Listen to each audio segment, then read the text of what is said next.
Chapter 7:16. Qian Duo was really a clean stream among the rich second generation. He used to be.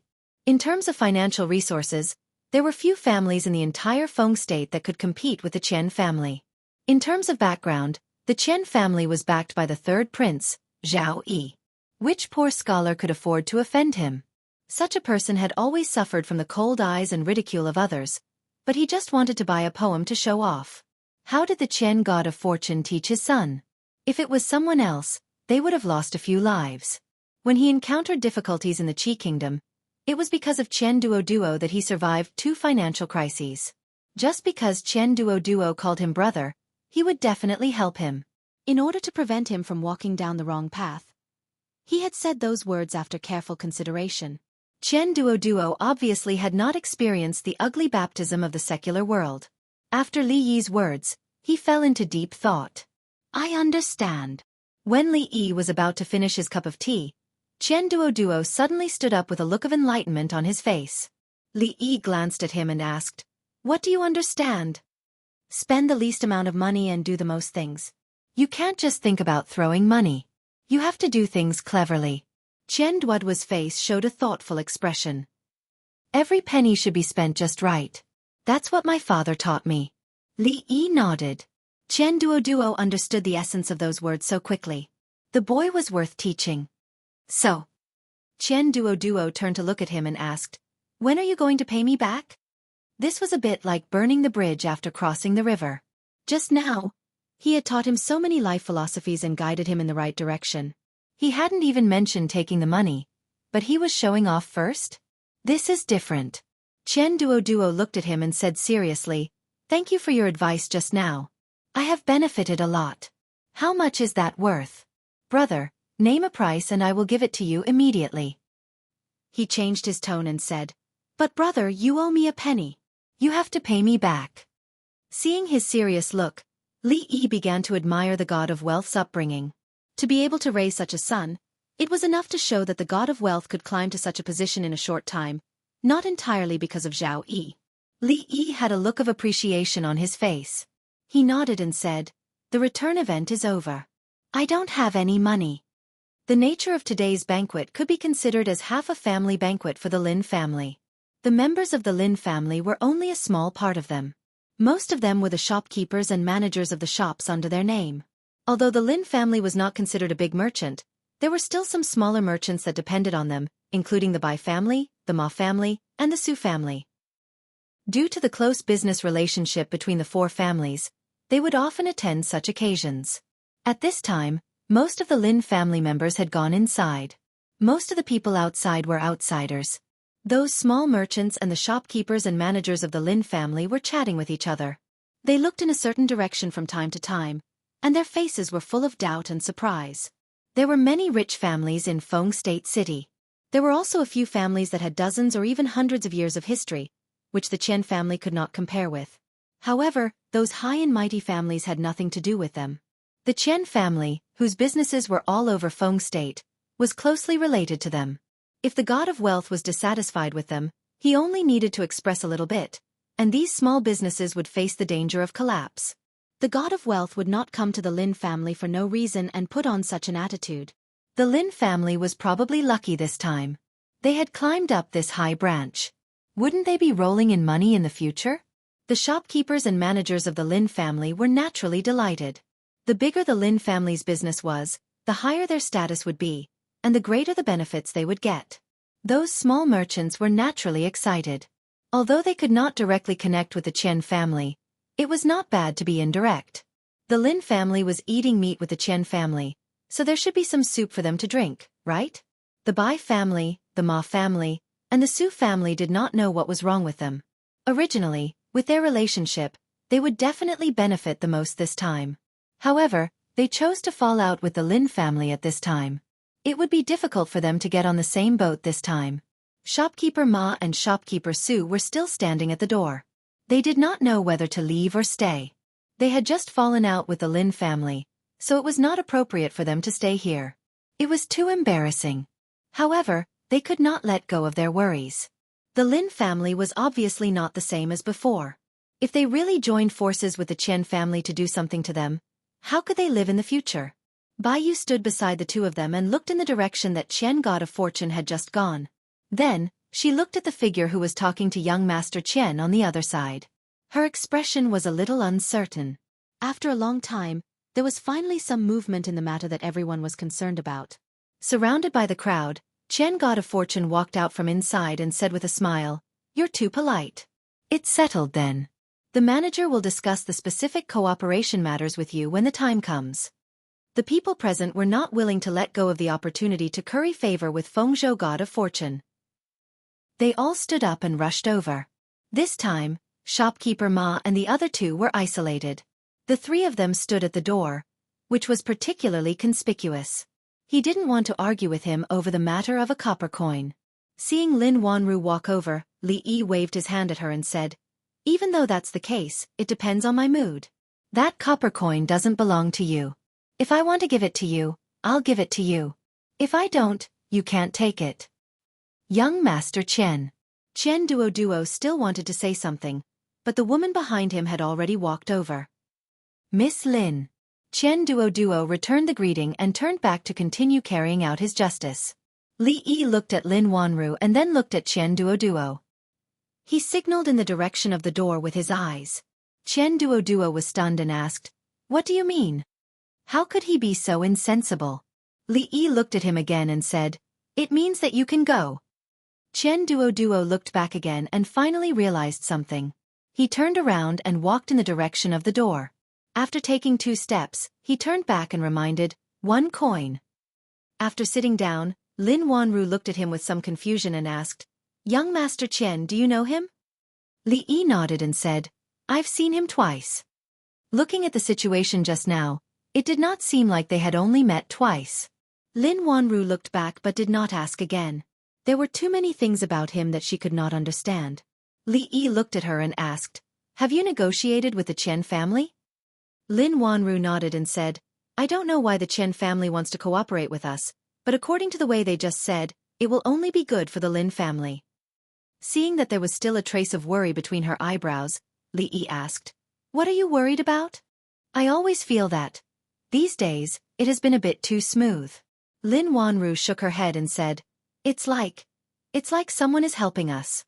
From the foreign merchants to the Ma family and the Su family source of goods, and today, the God of Fortune came to visit us. Everything is too smooth." Li Yi looked at her and asked, "Isn't it too smooth?" "It's like being blessed by the gods." Lin Wanru smiled and said, "In the past, I didn't feel anything when I stumbled along the way, but now, I feel a little uneasy." "Blessed by the gods." Li Yi was stunned and said with some embarrassment, you flatter me. "What?" Lin Wanru looked up at him with some doubt in her eyes. "Nothing." Li Yi hurriedly waved his hand. Lin Wanru nodded and looked at him and said, "Actually, I have something to tell you today. It was decided yesterday, so I didn't have time to tell you." Li Yi nodded and said, "Just in time, I also have something to tell you." "Then you first." "You first." The two looked at each other and shook their heads and smiled at the same time. "I'm leaving." "I want you to be the shopkeeper of the new shop." Lin Wanru paused for a moment, then nodded and said, "Since you're leaving, you should go back first. Miss Lu really does need someone to take care of her. This matter, when I go back later, I'll talk to you." Li Yi looked at her and said, "I'm going back to the Jing Kingdom." Lin Wanru's voice stopped abruptly. She looked up at him with an uncertain expression and said softly, "What did you just say?" Chapter 717. I'm going back to the Jing Kingdom soon. Li Yi looked at her, paused for a moment, and said, "It was an accident that I came here. Now it's time to go back." "You are going back to the Jing Kingdom." Lin Wanru was stunned, but she soon came to herself and said, "It's not good to wander outside.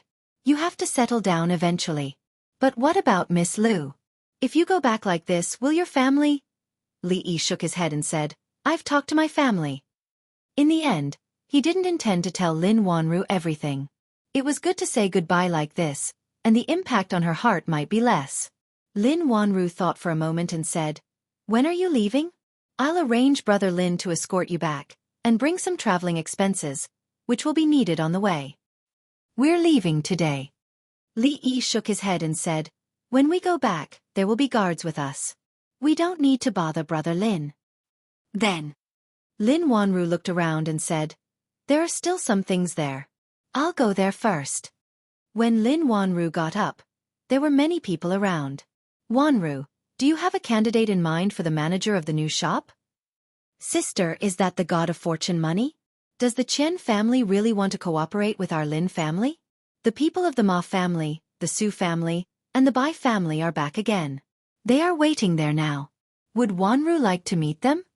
Lin Wanru waved her hand and said, let's talk about these things later. I'm a little tired. I'll go back to my room first.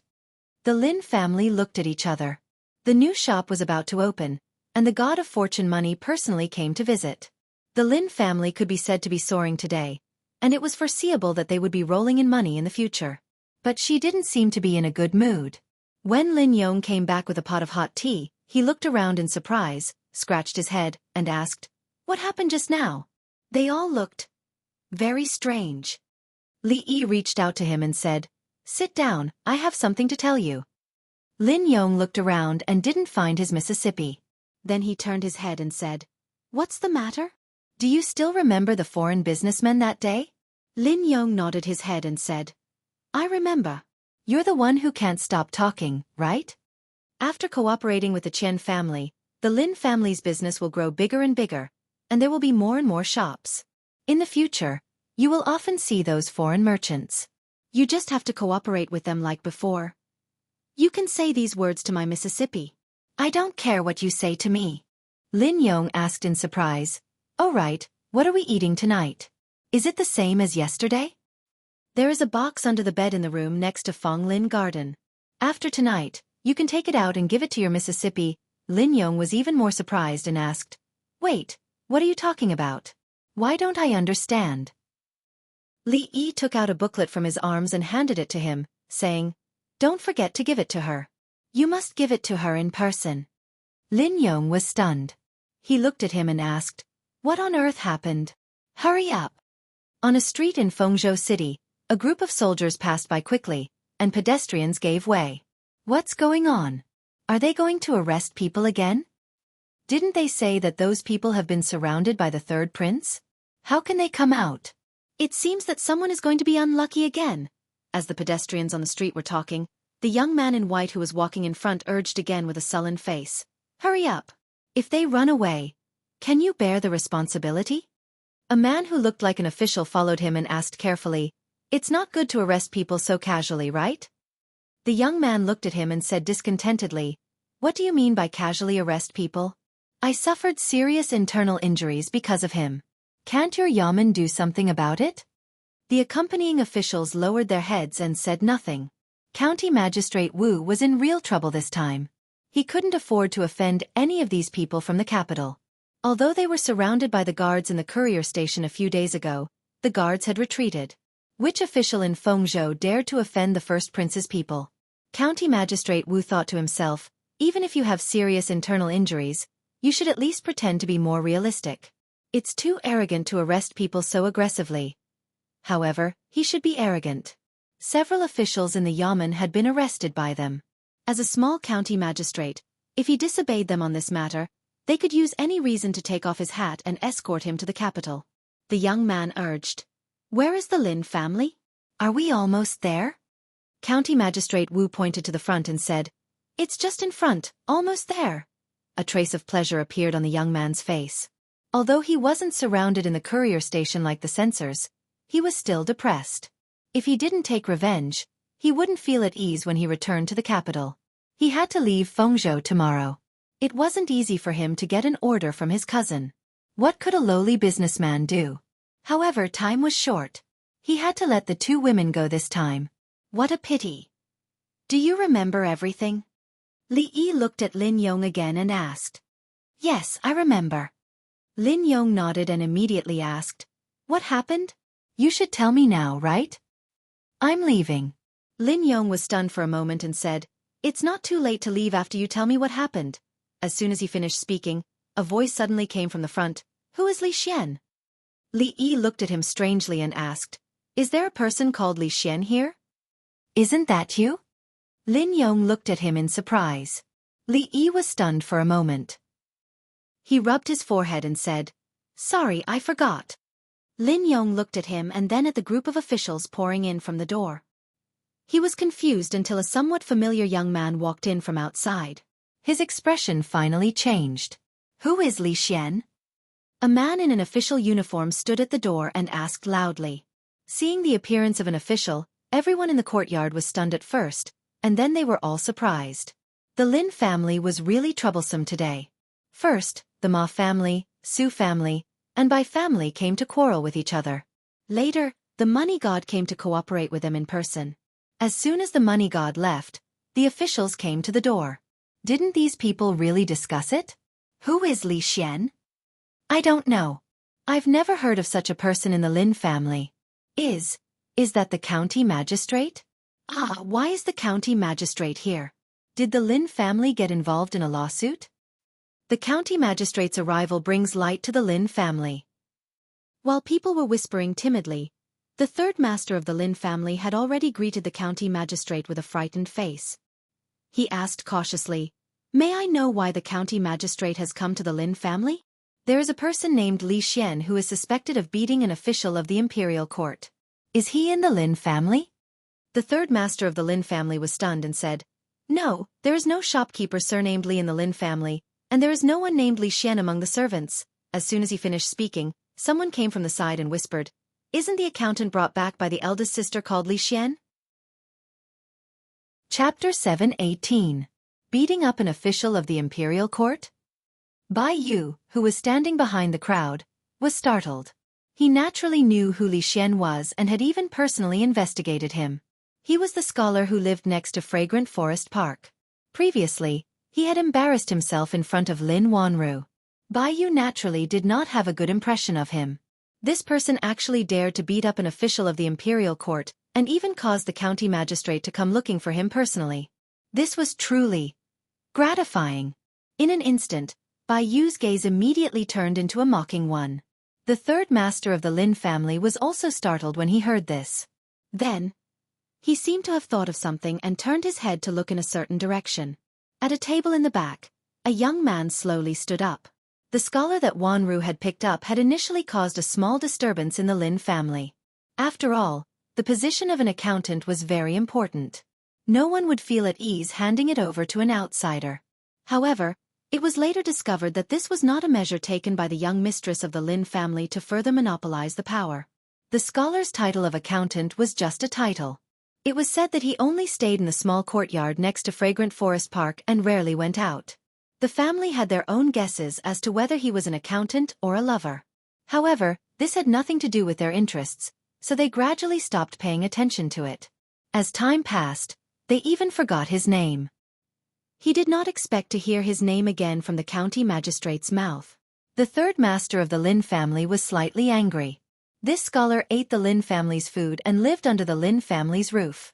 He actually caused so much trouble for the Lin family. The third master of the Lin family's face darkened. He looked at the scholar and said, "Li Xian, the county magistrate is asking a question. Hurry up and come over." In an instant, the focus of everyone's attention immediately shifted to the scholar in front of them. Beating up an official of the imperial court? Li Yi walked over and looked at the county magistrate.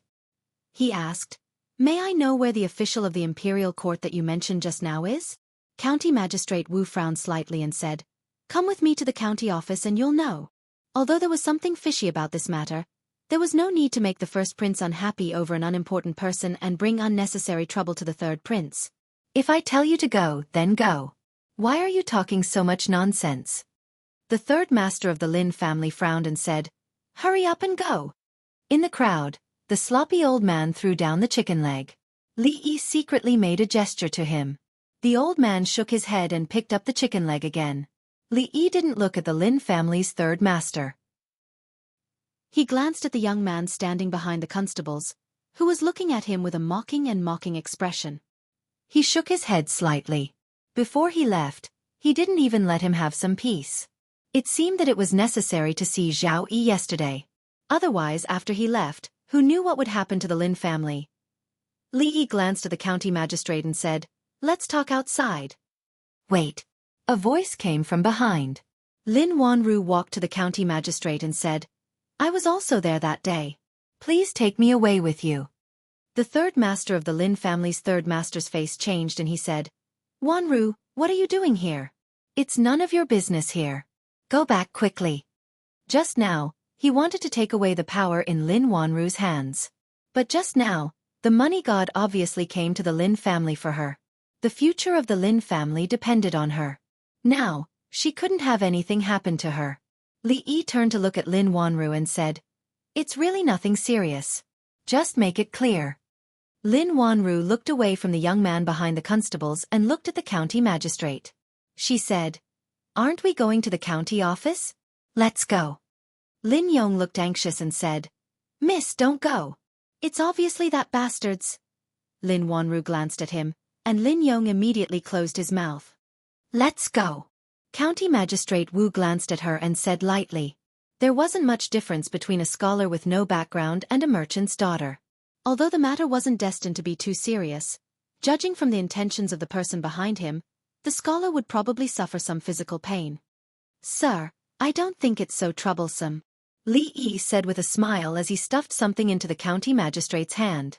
County Magistrate Wu was stunned. Feeling the weight of the thing in his hand, he thought that even if it was a bribe, such a small piece of silver was too small.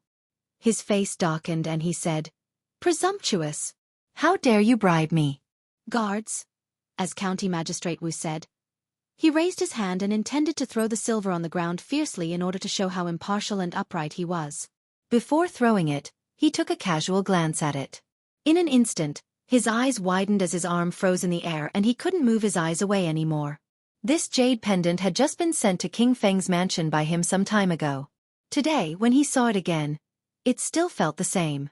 County Magistrate Wu's eyelids twitched when he saw two yeoman runners coming out from behind him and walking toward the scholar. He shouted, "What are you doing?"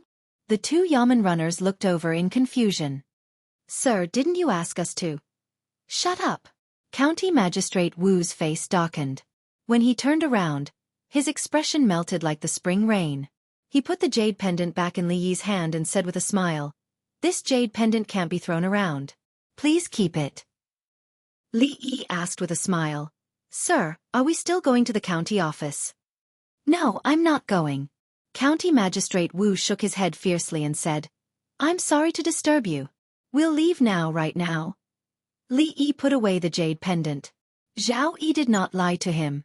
This jade pendant could be exchanged for silver in times of crisis, and could also be used to solve difficulties. It was really a must-have for traveling to the Qi Kingdom. Seeing the sudden change of the county magistrate's attitude, the third master of the Lin family was stunned. He opened his mouth but did not say anything. He was not the only one who was stunned. The county magistrate came in a fierce manner and left in a hurry. He did not do anything in between. It was extremely strange. Lin Wanru looked at County Magistrate Wu, and when she turned her head to look at Li Yi, a trace of unfamiliarity suddenly appeared in her eyes. "County Magistrate Wu, what are you doing?" The young man finally came to his senses. He stepped forward and said angrily, "Are you going to bend the law for personal gain?" County Magistrate Wu's face darkened. He did not want to offend the first prince's people, but it did not mean that he was willing to offend the third prince. The person who owned the jade pendant was obviously someone the third prince attached great importance to. County Magistrate Wu did not dare to offend the third prince. After all, the first prince was not the real master in Feng province. He looked at the young man with a sullen face and said coldly, "Do I need you to teach me how to do things?" This scene caused everyone present to be dumbfounded. Today, they not only saw the god of fortune in Feng province, but also the county magistrate's internal strife. This trip to the Lin family was not in vain. How dare you? Even in the capital, he was a domineering and unscrupulous person. How dare a remote county magistrate treat him like this? The young man was angry and said harshly, "Do you still want to be the county magistrate? I'm afraid you can't make the decision on this matter. Can you?" A voice came from outside. After being stunned for a moment, the people immediately looked at the door. Li Yi stretched out his hand and rubbed between his eyebrows. Looking at the figures coming in from outside, he murmured, "Zhao Yi, you've gone too far." Chapter 719. Most of the people didn't recognize the few figures who walked in from outside the door. However, the young man at the front who had just spoken looked noble. The two young masters on his left and right were also outstanding and had extraordinary identities. Not only that, but there were also 2 rows of armored and armed guards behind them. At a glance, there were probably dozens of them. It was the first time that most of the people present had seen such a lineup. They didn't know these people, but there was one person that everyone knew. Fortune God of Money, who had left and returned, stood behind the young man as if he was the leader.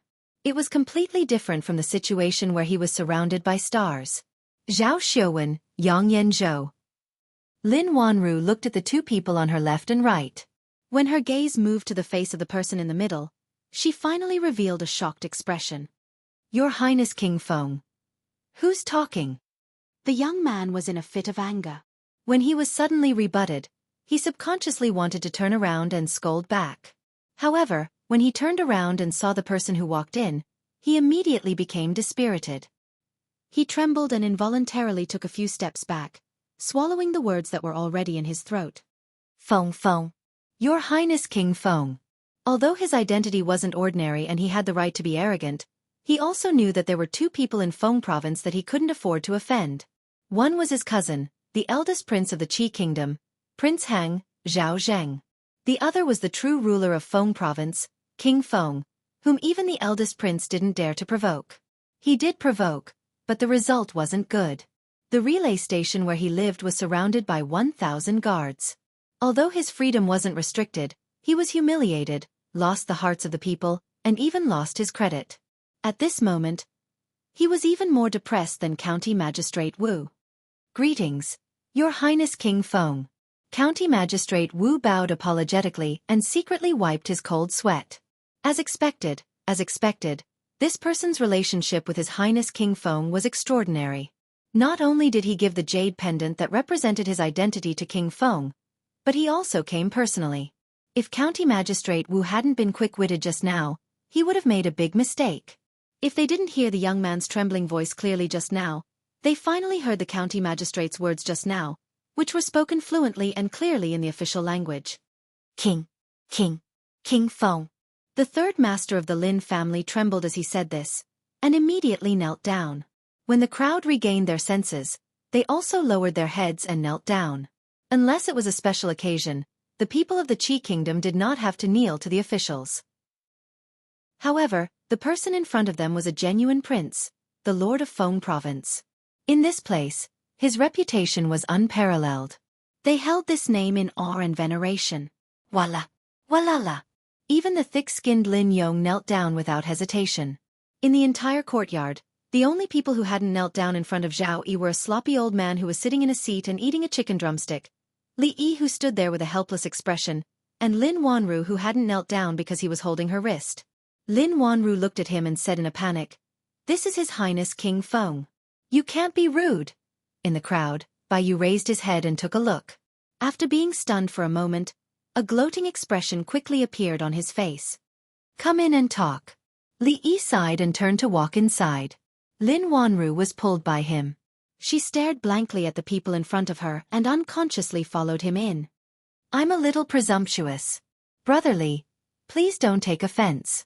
Zhao Yi laughed heartily and walked up quickly. Dozens of guards rushed into the courtyard and surrounded the hall that the group had entered. The gloating expression on Bai Yu's face froze. Confusion, and deep fear appeared in his eyes. The 3rd master of the Lin family was still kneeling on the spot. He stared blankly at this scene and even forgot to get up. At this moment, his heart was pounding. Was the person who spoke just now really the accountant of the Lin family? The gigolo kept by Wanru? How could he speak to His Highness King Feng like that? How could His Highness respond like that? The 3rd master of the Lin family rubbed his forehead with his hand. He felt dizzy. The accountant of the Lin family, the gigolo kept by Wanru. He spoke to him like that and reprimanded him. His Highness King Feng was so polite to him. Not only did he feel dizzy, but his vision also darkened until it was completely black. "Third uncle. Old third. What's wrong with you? Wake up." The muffled sound of his head hitting the ground finally brought everyone from the Lin family back to their senses. They all rushed in the direction that the third master of the Lin family had fainted on. In the hall, Li Yi rubbed his forehead. He looked at Zhao Yi and asked, "Isn't this a little too much?"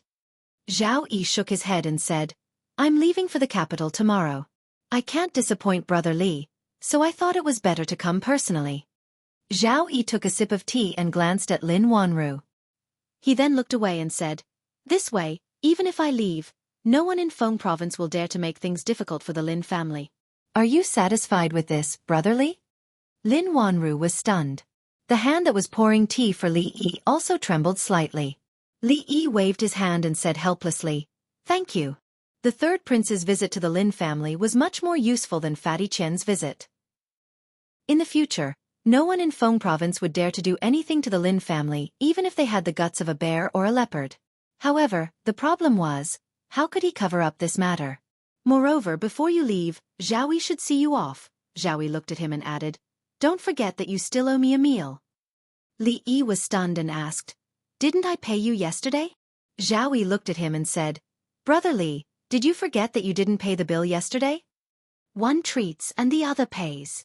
Li Yi looked at him in surprise and asked, "Is there a problem?" Zhao looked at him deeply and said, "You left in a hurry yesterday. There are some things that you didn't have time to ask. If you go to the capital like this, I won't be at ease." Li Yi took a sip of tea. Zhao looked at him and said, "The imperial edict from the capital arrived yesterday. Many officials in Feng province were found to have their properties confiscated through the debit and credit method. I'm afraid some of them will be beheaded. The imperial court has been in turmoil for a long time because of this. Brother Li, why don't you tell me if this method is feasible or not?" Li Yi looked at him and asked, "You want to implement this method?" Zhao nodded and said, "The problem of the Qi kingdom is already very serious." Li Yi shook his head and said, "If this method is implemented vigorously, the Zhao family will die. If it is not implemented, the world will die." Zhao heard this and frowned slightly. The debit and credit method, turmoil in the imperial court, confiscation of properties, beheading. Lin Wanru's eyes flashed. It seemed that a certain image began to appear in her mind. What will happen if people find out about this method of checking accounts? Actually, it's nothing much. At most, the situation will be unstable, the entire country will be in turmoil, heads will fall, and blood will flow like a river. She glanced sideways. It turned out that he hadn't lied to her when he said those words at that time. Zhao was the third prince, so it was impossible for him to remain at the Lin clan for too long. Moreover, he was leaving for the capital tomorrow and would have many other matters to attend to. It was already extremely rare for him to be able to stay at the Lin clan for an hour. Lin Wanru stood in the hall. The scene of his conversation with His Highness King Feng, Yang Yanzhou, and Zhao Xiaofan appeared in her mind. She finally raised her head and looked at him and asked, "You've known them for a long time?" "I've known the third prince and Zhao Xiaofan for almost a year. However, to be honest, I've only met them once or twice before." Li Yi thought about it and said, "I met Yang Yanzhou a little earlier. He was at Qing and Prefecture in the Jing Kingdom. I've known him since then. He's known as the #1 scholar of Qing and Prefecture. I've only met him twice or thrice, but we haven't spoken much. I know you have many questions, but before that..." Li Yi looked at her and extended his hand. "Miss Lin, let me reintroduce myself. I am Li Yi." Chapter 720. Li Yi. Lin Wanru looked at him in a daze and asked, "The #1 scholar of the Jing Kingdom, Li Yi? The Lin family's banquet, the god of wealth's visit, King Feng's visit, and the scholar she had picked up 2 months ago was the scholar she admired greatly." At this moment, Lin Wanru felt like she was in a dream. What #1 scholar? It's all nonsense. You can't take it seriously. Li Yi's outstretched hand stopped in mid-air. He said, "But it should be the Li Yi you're thinking of." Lin Wanru's expression was a little confused. After a long time she looked away and murmured, "No wonder. No wonder he copied the handwriting of the Jing Kingdom's #1 scholar Li Yi. It was more similar than Zhao Xiaowan's. No wonder he never studied or asked about poetry. It was because no one in Feng province or even the Qi kingdom could compare to him in these matters. No wonder a scholar knew the way of business. Now that she thought about it, those foreign merchants were willing to give so much profit to the Lin family because he was Li Yi. Li Yi of the Jing Kingdom, Li Yi, who had defeated the Qi Kingdom's Wenzong, defeated the Qi Kingdom's poet saint, and defeated the Qi Kingdom's diplomatic mission. His reputation had spread throughout the Qi Kingdom a long time ago. Lin Wanru looked down at his outstretched hand and raised her head again. Li Yi's expression was a little awkward. He said, "This is a form of etiquette in my hometown. It's called the handshake ceremony. When two people who don't know each other meet, they will shake each other's hands as a sign of politeness." Lin Wanru was stunned. She reached out to hold his hand and shook her head. She said, "The Jing Kingdom's etiquette is really strange." Since they were already being honest, they might as well be honest with each other. Li Yi reached out and took off the mask on his face. Lin Wanru's expression froze again when she saw this. She looked at the unfamiliar face and asked in a trembling voice, "Is this your original appearance?" Li Yi nodded and said, "Because of some reasons, I have no choice but to do so." Lin Wanru sat on the chair and said in a low voice, I want to be alone for a while." When Li Yi walked out of the hall, he bumped into Lin Yong. When he walked over, he asked, "Brother, are my miss and the Li brothers inside?" Li Yi patted him on the shoulder and said, "Don't go in yet. Let Miss Lin have some time alone." Lin Yong's footsteps suddenly stopped. He turned his head and looked up and down. An expression of disbelief appeared on his face. He said, Can you say something more for me?" Li Yi looked at him and said, "If you come to the Jing Kingdom again, you can come to the capital to find me." You are the Li brothers?" Lin Yong gasped. The expression on his face was no different from seeing a ghost in broad daylight. "Gone?" The sloppy old man wiped his mouth and walked over to ask. Li Yi looked back and waved his hand, saying, "Let's go." The Lin family's banquet today had not ended. It should be said that the process of previous banquets had only just begun. However, after so many twists and turns in such a short period of time, many people did not have much interest in the banquet that was only held twice a year. The atmosphere was abnormally quiet. Everyone watched as the Lin family accountant walked out. The scene that had just happened appeared in their minds. They looked at the members of the Lin family with extremely complicated gazes. Suddenly, someone exclaimed in a low voice, His appearance!" On the other side, the young man named by Yu's face was pale. The two shopkeepers beside him, Ma and Su, looked even worse. Shopkeeper Ma, who had been arrogant just a moment ago, was now crying. He looked at the third master of the Lin family and said with a trembling voice, Third master, I beg you, let us see Wanru again." In the courtyard, Li Yi glanced at Mississippi Lu and asked, "Are you done packing?" Mississippi Lu nodded. There was originally nothing to pack. When they came, it was empty.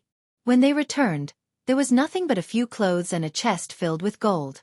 There was nothing else to bring. Li Yi looked at the sky and said, "Then let's go." "Let's go. If we're fast, we'll reach Xuzhou by this time tomorrow." The sloppy old man let out a long sigh. Outside the door, Taoist priest Yuan stood there. There were more than 10 people standing behind him. Even further away, there were many figures in the crowd looking in the same direction. Lin Yong stood at the entrance of Fonglin Garden. His mouth was open and had not closed since the beginning. Li Yi walked over and patted his shoulder. He said, "Where's Miss Lin?" "At home." Lin Yong looked into Fonglin Garden and turned around. He said, "Do you want me to call her?" "No need." Li Yi retracted his hand from his shoulder and waved it casually. "Goodbye, Big Brother Lin." Lin Yong nodded and looked at him in a daze. He said somewhat mechanically, "Goodbye." When there was no one in front of him, Lin Yong came back to his senses. He looked at the courtyard next to him and quickly walked over. The furnishings in the courtyard were still the same as before. There was a clay pot at the door of the kitchen that was used to boil medicine. However, there was no longer the fragrance that made him salivate just by smelling it. Thinking of something, he walked into the room and leaned over to look under the bed. After a while, he pulled out a box from under the bed. The box was very big and it was not locked. Lin Yong opened it casually. The next moment, he was dazzled by all kinds of colors. Fengzhou Courier Station. "You said that Zhao Yi personally went to the Lin family to see the person you met the other day?" Zhao Zheng looked at the young man who was still a little pale and asked, "Who is that person?" "I've already asked someone to investigate." The young man took out a piece of paper and handed it over. he said. When I came back just now, I saw that they seemed to have left the city. The accountant of the Lin family? Zhao Zheng frowned. After looking at it several times, he still had no clue. He's from the Jing kingdom. Why was he so polite? Li Xian, Li Xian. At a certain moment, Zhao Zhang seemed to think of something. His expression changed and he immediately said, "Chase." In Fonglin Garden, Lin Yong picked up an exquisite Buddha statue and exclaimed, "Miss, this is colored glass." He looked down at the box at his feet and said, "These are all colored glass. How much is it worth?" Lin Wanru's gaze only stayed on the colored glass for a moment before she looked away. Lin Yong's voice came again. "Miss, when the Li brothers left just now, you were clearly in the shop. Why didn't you come out?" Lin Wanru put down the note in her hand that said, "Sell it as soon as possible." She said, "Put these things away and go back to work. Brother Lin, make some preparations these days. I plan to let you go to the newly opened shop." Ah? Lin Yong was stunned. When he wanted to ask again, he suddenly turned his head and looked outside. On the street outside Fonglin Garden, a group of soldiers ran quickly, causing a commotion on the street. Lin Yong sighed and said, "Feng State City is in chaos again." In King Feng's mansion, Zhao Yi, who was arranging many things after leaving, turned his head and asked, "How many people did they bring?" The person in front of him said, 100 personal guards. Zhao Yi shook his head and said, "Did my brother also go?" The first prince is still at the courier station, but the young master of the Yang family went with him. Zhao Yi shook his head and said, "Then let him be." Compared to what he had to face and deal with next, these things were no longer enough to divert his attention. The conflict between the factions in the imperial court, the panic in the local counties, and the confrontation with the first prince in the capital.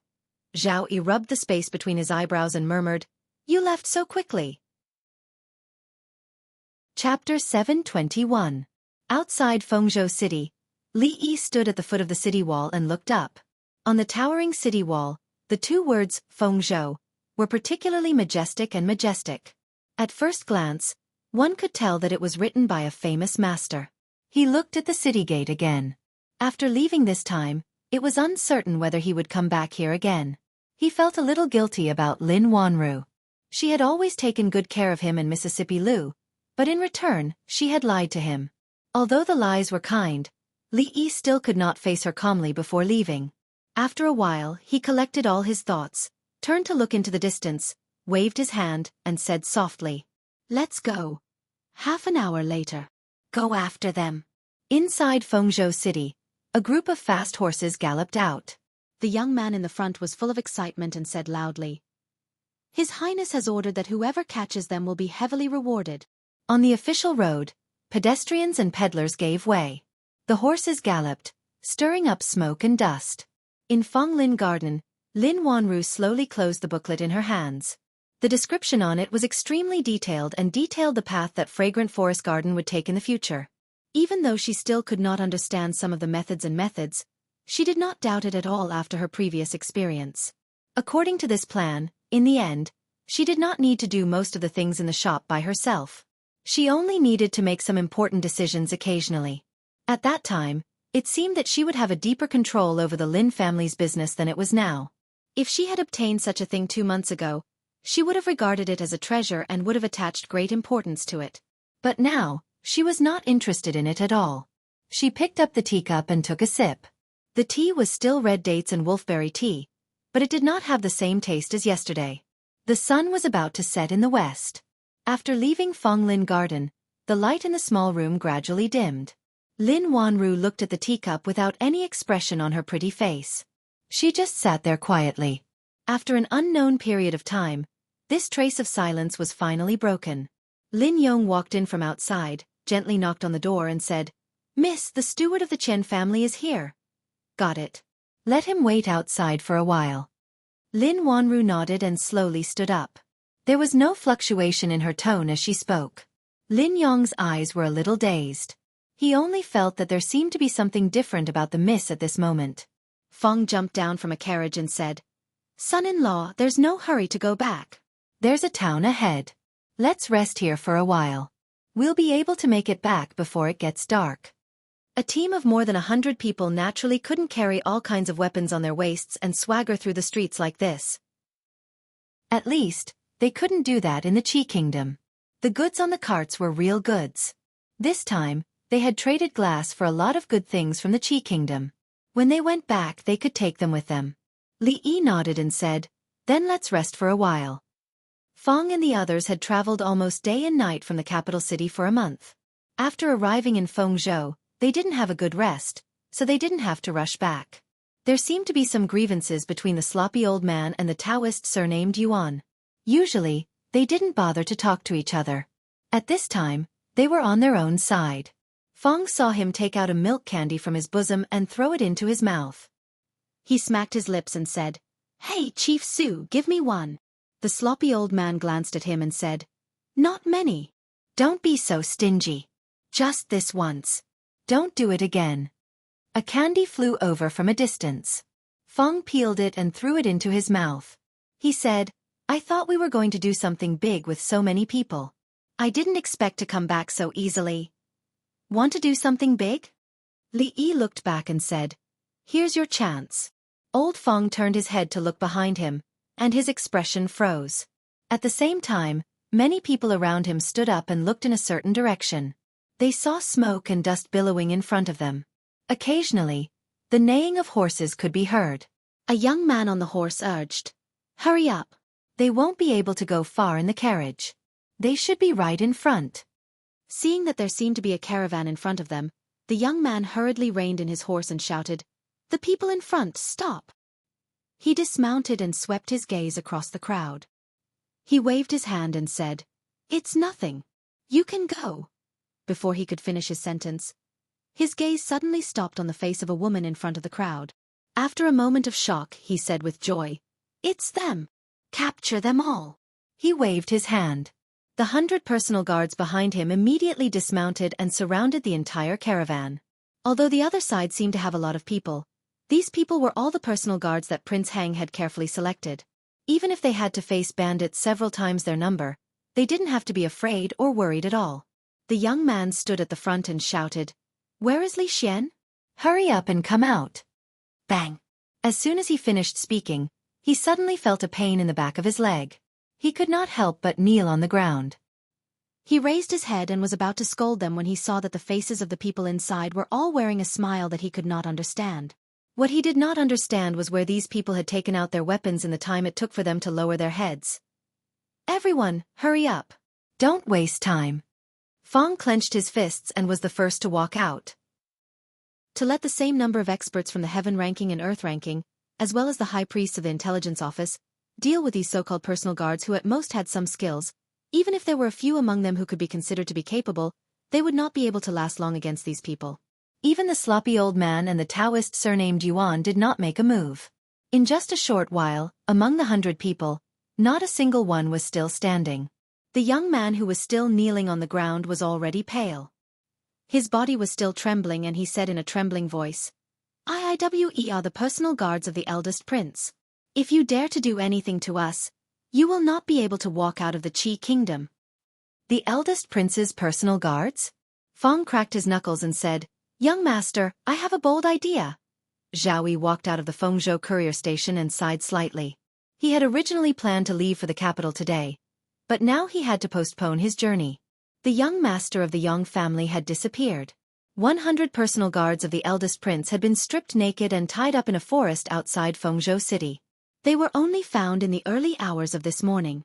100 people. Just thinking about that scene gave him a headache.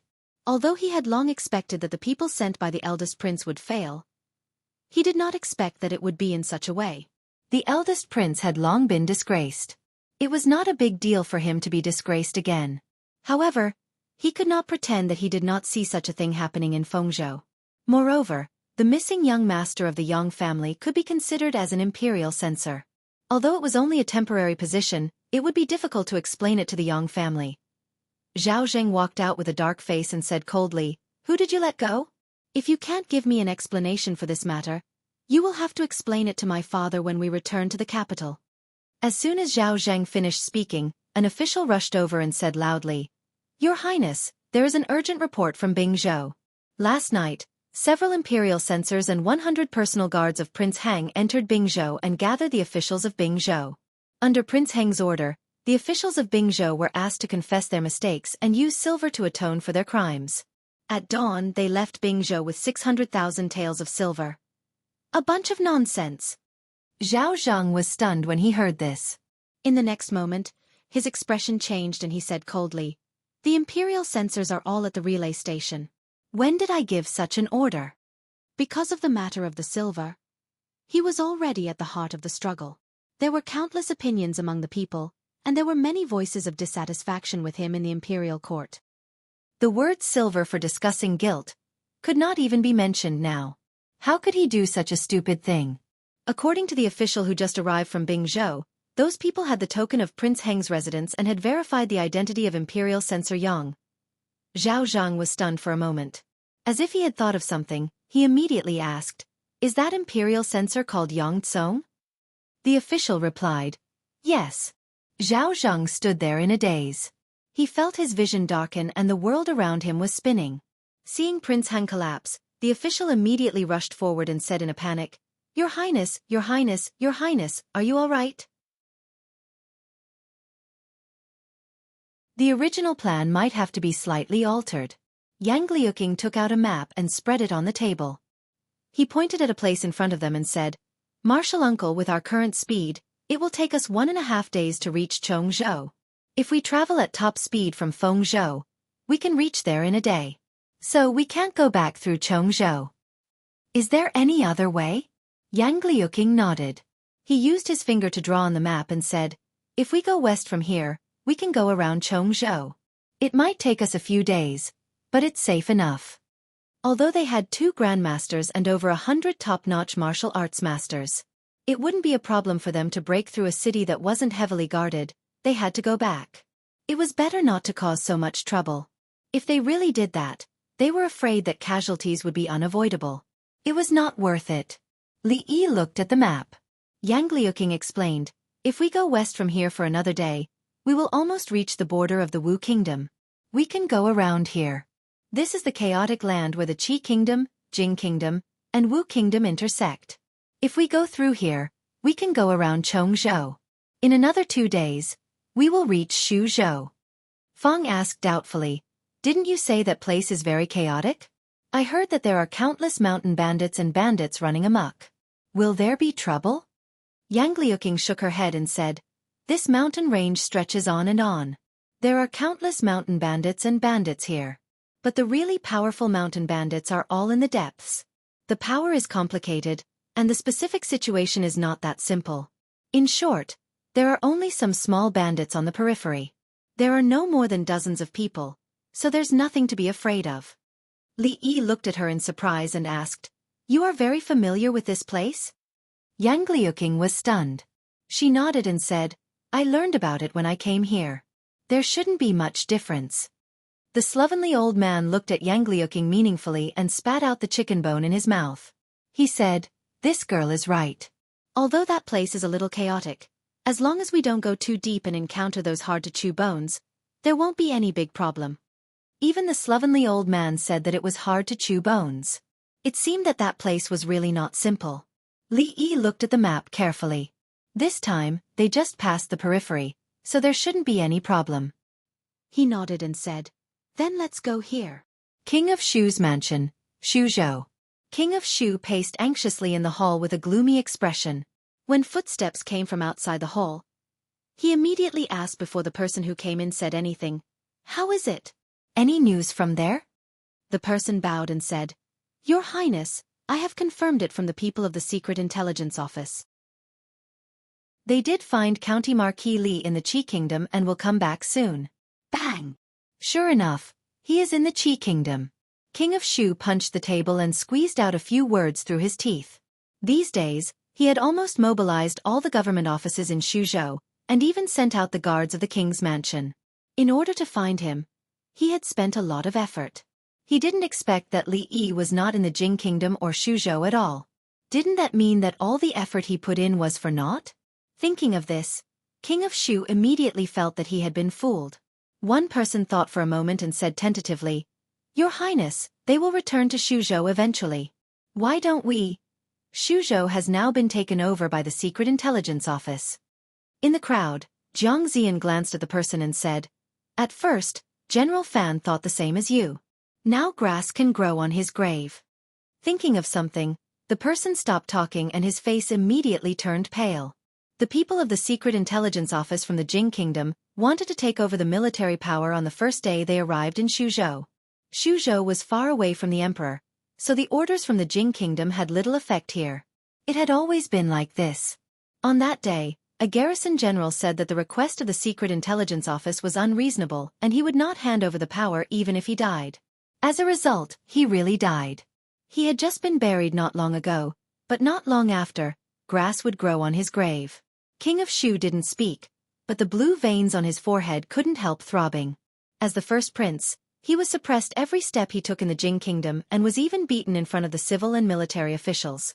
Now he came to Xuzhou and couldn't make decisions on his own fief. This was the most depressing thing in his heart. The atmosphere in the hall was a little depressing. At this time, another servant of the prince's mansion came in and said, "Your Highness, young Master Fang Yongfang wants to see you." King of Shu nodded and said, "Let him in." Chapter 723. Your Highness King of Shu. The young man surnamed Fang came in from outside. He first bowed to King of Shu, and then turned his head to look around. King of Shu looked around, waved his hand and said, "You can leave now." Hearing this, everyone left one after another. Only King of Shu and the young man surnamed Fang were left in the hall. King of Shu looked at him and said lightly, "Li Yi is coming back." What? Fang Yong's expression changed immediately. He went to the Qi Kingdom recently and will be back soon. King of Shu looked at him and asked, "Can your people get rid of him before he arrives in Xuzhou?" Fang Yong's expression changed for a while. He shook his head and said, "No." The power of the holy religion in Xuzhou was weak. Her Majesty was injured and had not recovered yet. A large number of masters gathered in Xuzhou some time ago suddenly appeared and then disappeared. It was said that they went to the Qi Kingdom. Now that he thought about it, it must have something to do with Li Yi.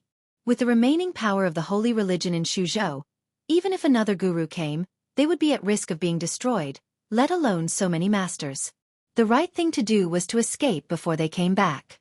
They didn't even dare to take back the token of the Blue Dragon Ambassador. How could they have other plans? Didn't you say that you have 100,000 followers?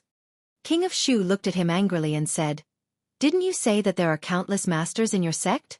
You can't even handle such a small matter. How can I believe you?"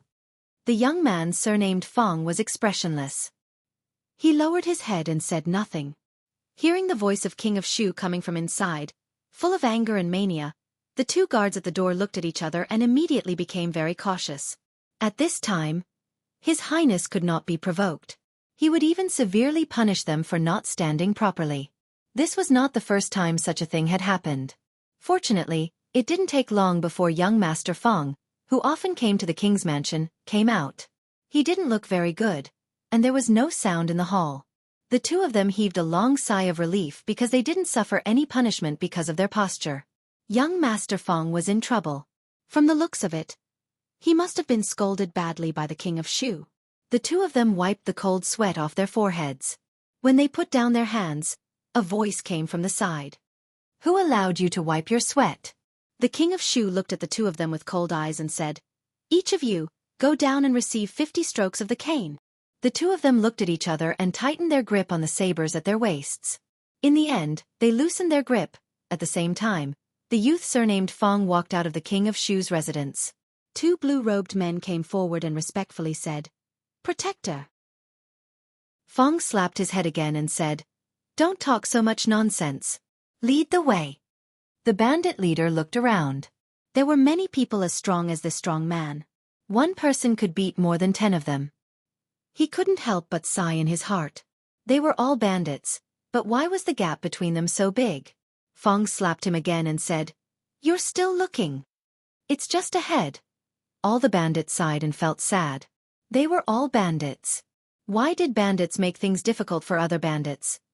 Li Yi rode on the horse and followed behind Mississippi Lu.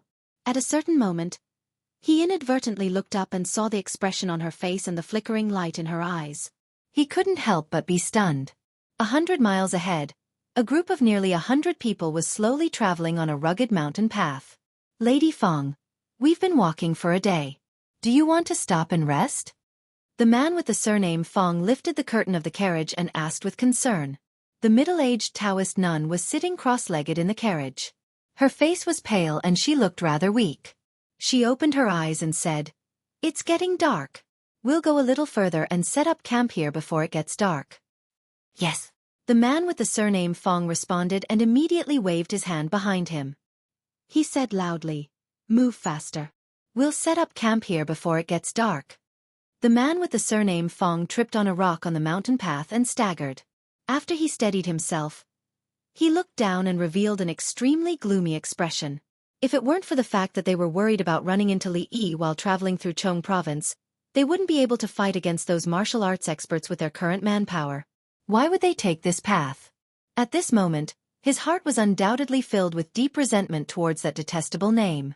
What he couldn't get over was that this person was clearly a great enemy of the holy religion. Yet, the Lady Feng had given him the token of the Blue Dragon envoy. He was afraid that there would be no small amount of trouble in the future. Thinking of this, he raised his head and glanced at the carriage in front of him. A look of dissatisfaction appeared on his face.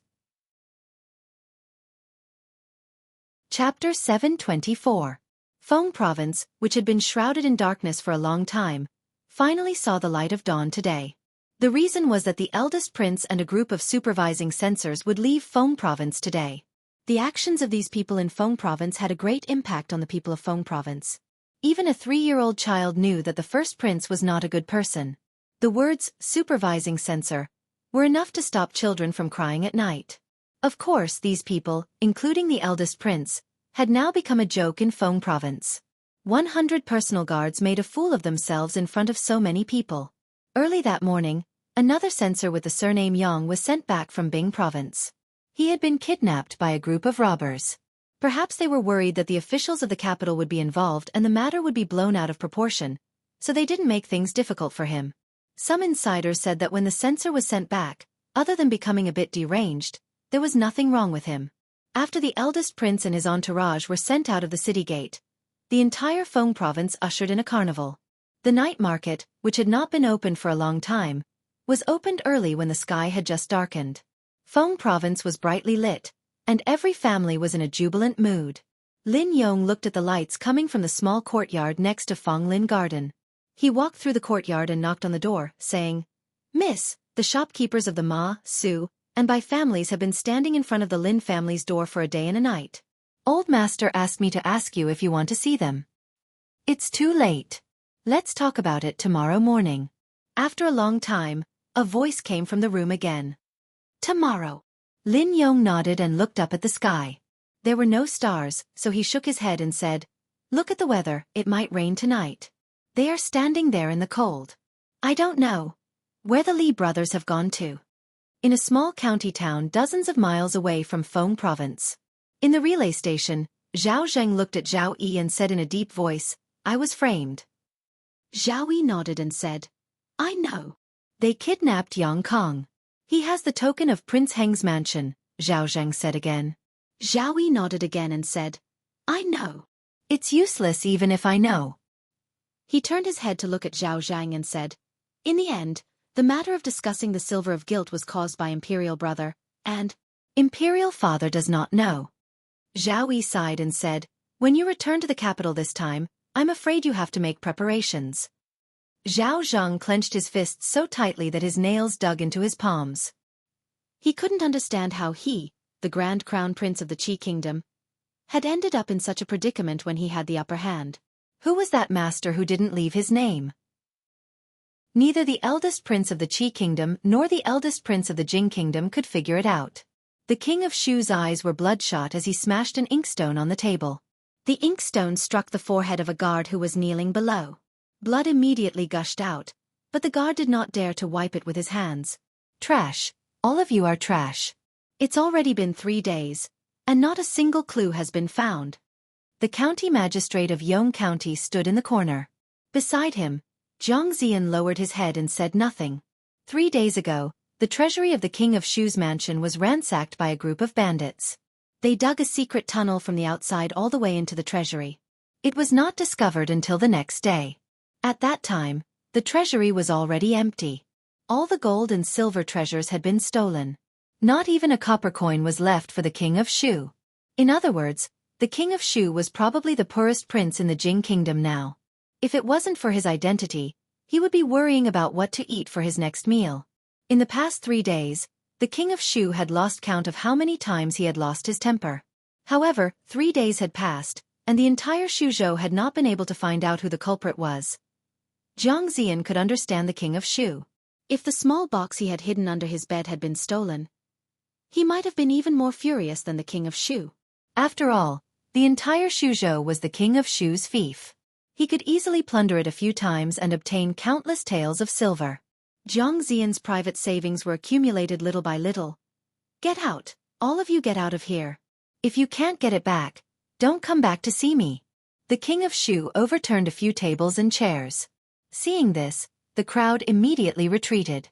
Walking out of the mansion, Jiang Ziyan looked at the county magistrate of Yong County and said, Fang Yong and the others left 3 days ago. Could it be? The county magistrate shook his head and said, Impossible. Given his relationship with Her Highness, how could he do such a thing? Jiang Ziyan nodded and simply kept his mouth shut. The man named Fang Yong obviously had an unusual relationship with Her Highness. Every time they talked, he would drive them away. These things were not something they could handle. In addition, there was another thing that made him feel a myriad of emotions in his heart. In fact, he could no longer describe the specific feelings. That person was finally coming back. Jiang Ziyan sighed and looked in the direction of the city gate with an indescribable expression. After leaving Shuzhou and going south for another 100 miles, it was the chaotic place that people avoided. There were countless mountain bandits and bandits in the mountains. They often went down the mountains to loot caravans and disturb people's lives. Because of its special geographical location, both the Jing Kingdom, the Qi Kingdom and the Wu Kingdom adopted a laissez-faire attitude towards this place, which directly made the bandits there more rampant. Every night, if you looked down from the highest peak, you would find that the mountains were lit up with many lights, which showed that there were many bandits in the mountains. At this moment, a voice rang out from one of the thatched cottages on one of the mountains that was lit up with a faint light. Big brother, they outnumber us. Why don't we run away? The way down the mountain has been blocked by them. How can we run away? Tomorrow morning, we will fight to the death with them. At that time, we brothers will fight to the death for Big Brother. Big Brother just needs to escape and go back to live a good life with sister-in-law. Big Brother, please take care of our family. What are you talking about? I brought you out. How can I run away alone? Inside the thatched cottage, the candlelight was weak and swaying, but the inside of the cottage was not dark. Perhaps it was because there was a shiny bald head that reflected the light in all directions. Several bandits stepped forward and tried to persuade him, Big Brother. All of you, stop talking. The bald bandit waved his hand and said, Since you've embarked on this path, this day will come sooner or later. Tomorrow, find an opportunity and run away if you can. Staying alive is more important than anything else. He looked at the endless swaying shadows of trees outside the window and sighed in his heart. He had thought that with his hot blood, he and his brothers could make a name for themselves here. He didn't expect that after only 2 months, they would be forced into a dead end. In this place where the strong preyed on the weak would either die or be swallowed up by the stronger ones. 2 months ago they had just dispersed a small bandit group here, but they didn't expect that 2 months later, they would make a comeback, and there were already dozens of them. The few of them would never be able to defeat them. Now that their only escape route down the mountain had been blocked, it was impossible to escape. They could only fight with all their might. The bald bandit collected his thoughts and turned to look at the crowd. He said, If anyone escapes tomorrow, remember to help me pass a message to my tigress. Bang. As soon as he finished speaking, the door to the thatched cottage was kicked open. A figure that was as sturdy as the bald bandit blocked the door. A middle-aged woman dressed in coarse clothes stood there, looking at him and saying coldly, If you have anything to say it to me personally now. The woman's appearance was ordinary, but her figure was extremely sturdy. However, the most eye-catching thing was not her sturdy figure, but the 2 mountain-splitting hammers in her hands, and her head that was also shiny without a single strand of hair. Especially after she walked into the thatched cottage, The entire room seemed to have become much brighter. "Why are you here?" The bald man was stunned, his face revealing a look of disbelief as he blurted out loudly. After speaking, he seemed to realize something and subconsciously retracted his head. His voice was as soft as a mosquito's. "Why are you here?" Chapter 725. The so-called mountain bandits were so weak that it was disappointing. Along the way, they had destroyed many of the bandits' nests, but there was not a single casualty. Not to mention death, there was not even a single injury. If it wasn't for the fact that he wanted to go back, he really wanted to stay here for 10 days or half a month and sweep through the surroundings. It was a virtue to pluck feathers when a goose passed. No matter how small a mosquito was, it was still meat. In any case, he had encountered nothing good. He would just treat it as getting rid of evil for the people. Fong revealed a look of anticipation and said, "Young master, why don't you think about it again? We've already come this far. It would be a pity if we don't do something big." Li Yi looked at him and said, "Why don't we go back and leave some people here for you?" "No, of course I want to go back with you." Fong shook his head. It was fine for him to stay here for a few more days, but he couldn't stand to stay here for a long time. "I'm going to the front to relieve myself." He turned over and got off the horse. When he walked forward, someone followed him. "Brother Fong, I'll go with you."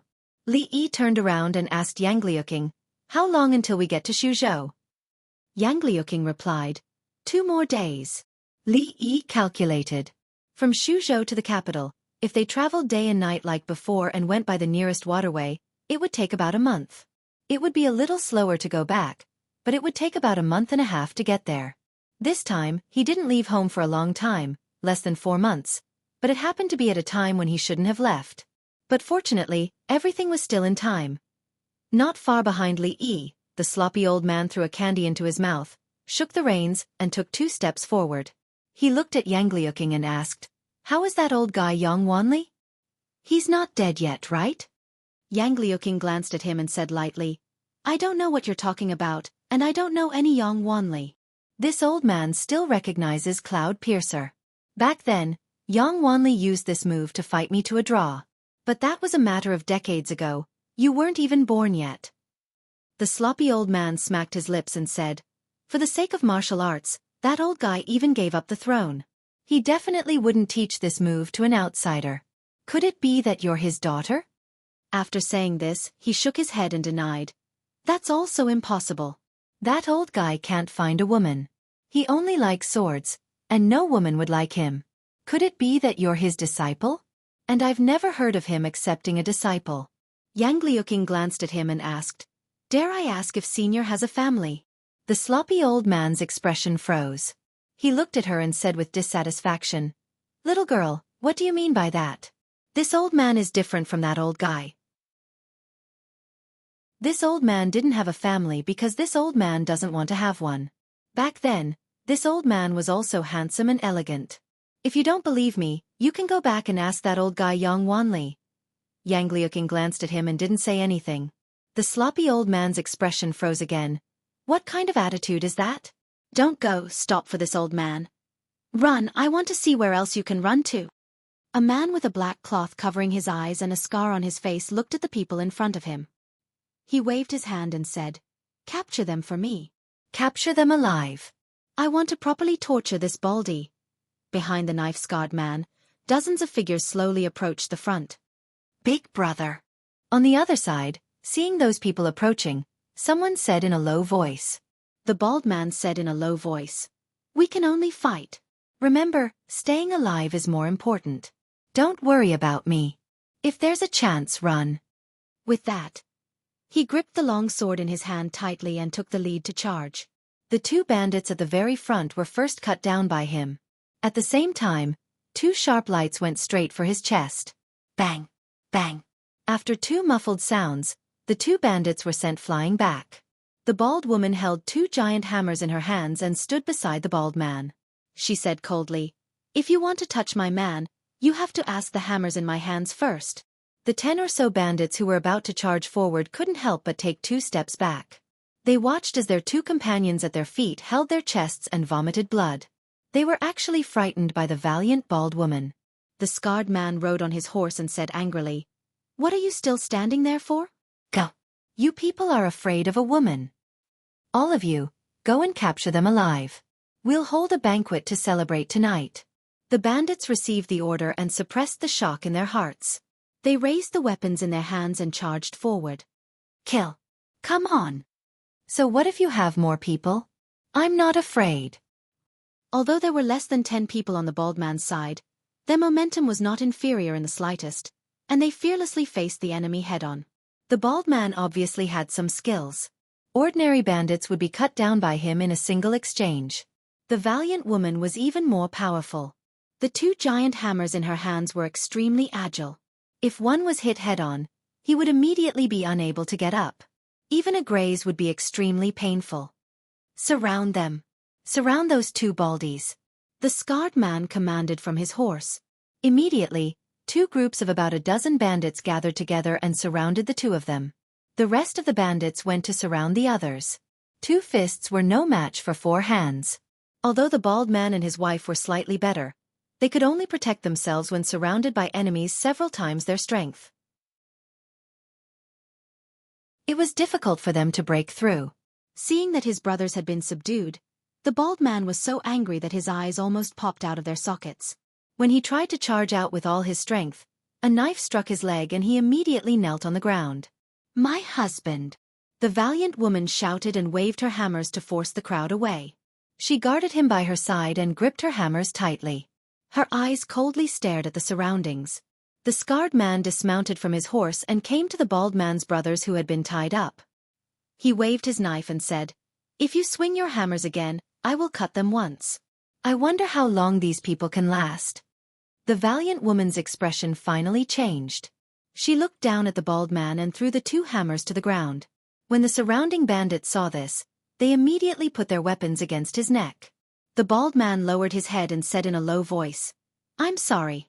I've implicated you." The valiant woman glared at him and said, "We're going to die. What's the point of saying this now?" Then she raised her head and looked at the scarred man. She said coldly, "If you want to kill me, then kill me. Give me a quick death. Don't talk nonsense." "Give you a quick death?" The scarred man glanced at her and said, "In your dreams. Men, tie them up for me first." 2 figures shuttled through the dense forest. A thin figure turned his head and asked, "Brother Fong, how did you train your strength?" "It's so scary." Fong patted him on the shoulder and said, "You'd better not think about it. With your body you can't take it." Now that he thought of the days when he pushed the merry-go-round, he still felt his legs tremble. The young man looked at him and said with a smile, "Tell me." "I was born with it. It's useless for you to train." Fong shook his head and said, "However, if you want to train harder, it's not impossible. When we go back this time, the amusement park in the brothel will be built soon. You can report to me then." The young man hurriedly nodded and said, "Thank you, Brother Fong." Fong nodded and said, "Let's go to the front. I'm about to suffocate." The 2 of them passed through a thicket and stood on a low slope. They untied their pants and closed their eyes. Soon, the sound of water could be heard from below. When they were done and opened their eyes, they couldn't help but be stunned. Just below the low slope, several figures were tightly tied up. They were kneeling on the ground and looking at them in a daze. Looking down, there were dozens of figures in front of them. Each of them looked fierce. It was obvious that they were bandits in the mountain. Fong's body couldn't help but tremble. He pulled up his pants and looked down. "I'm just peeing. You guys continue." The scarred man wiped the water off his face and gritted his teeth. "Catch them and cut them off." Chapter 726. Cut. Fong looked down, then looked at the scarred man and said, "That's a bit too much."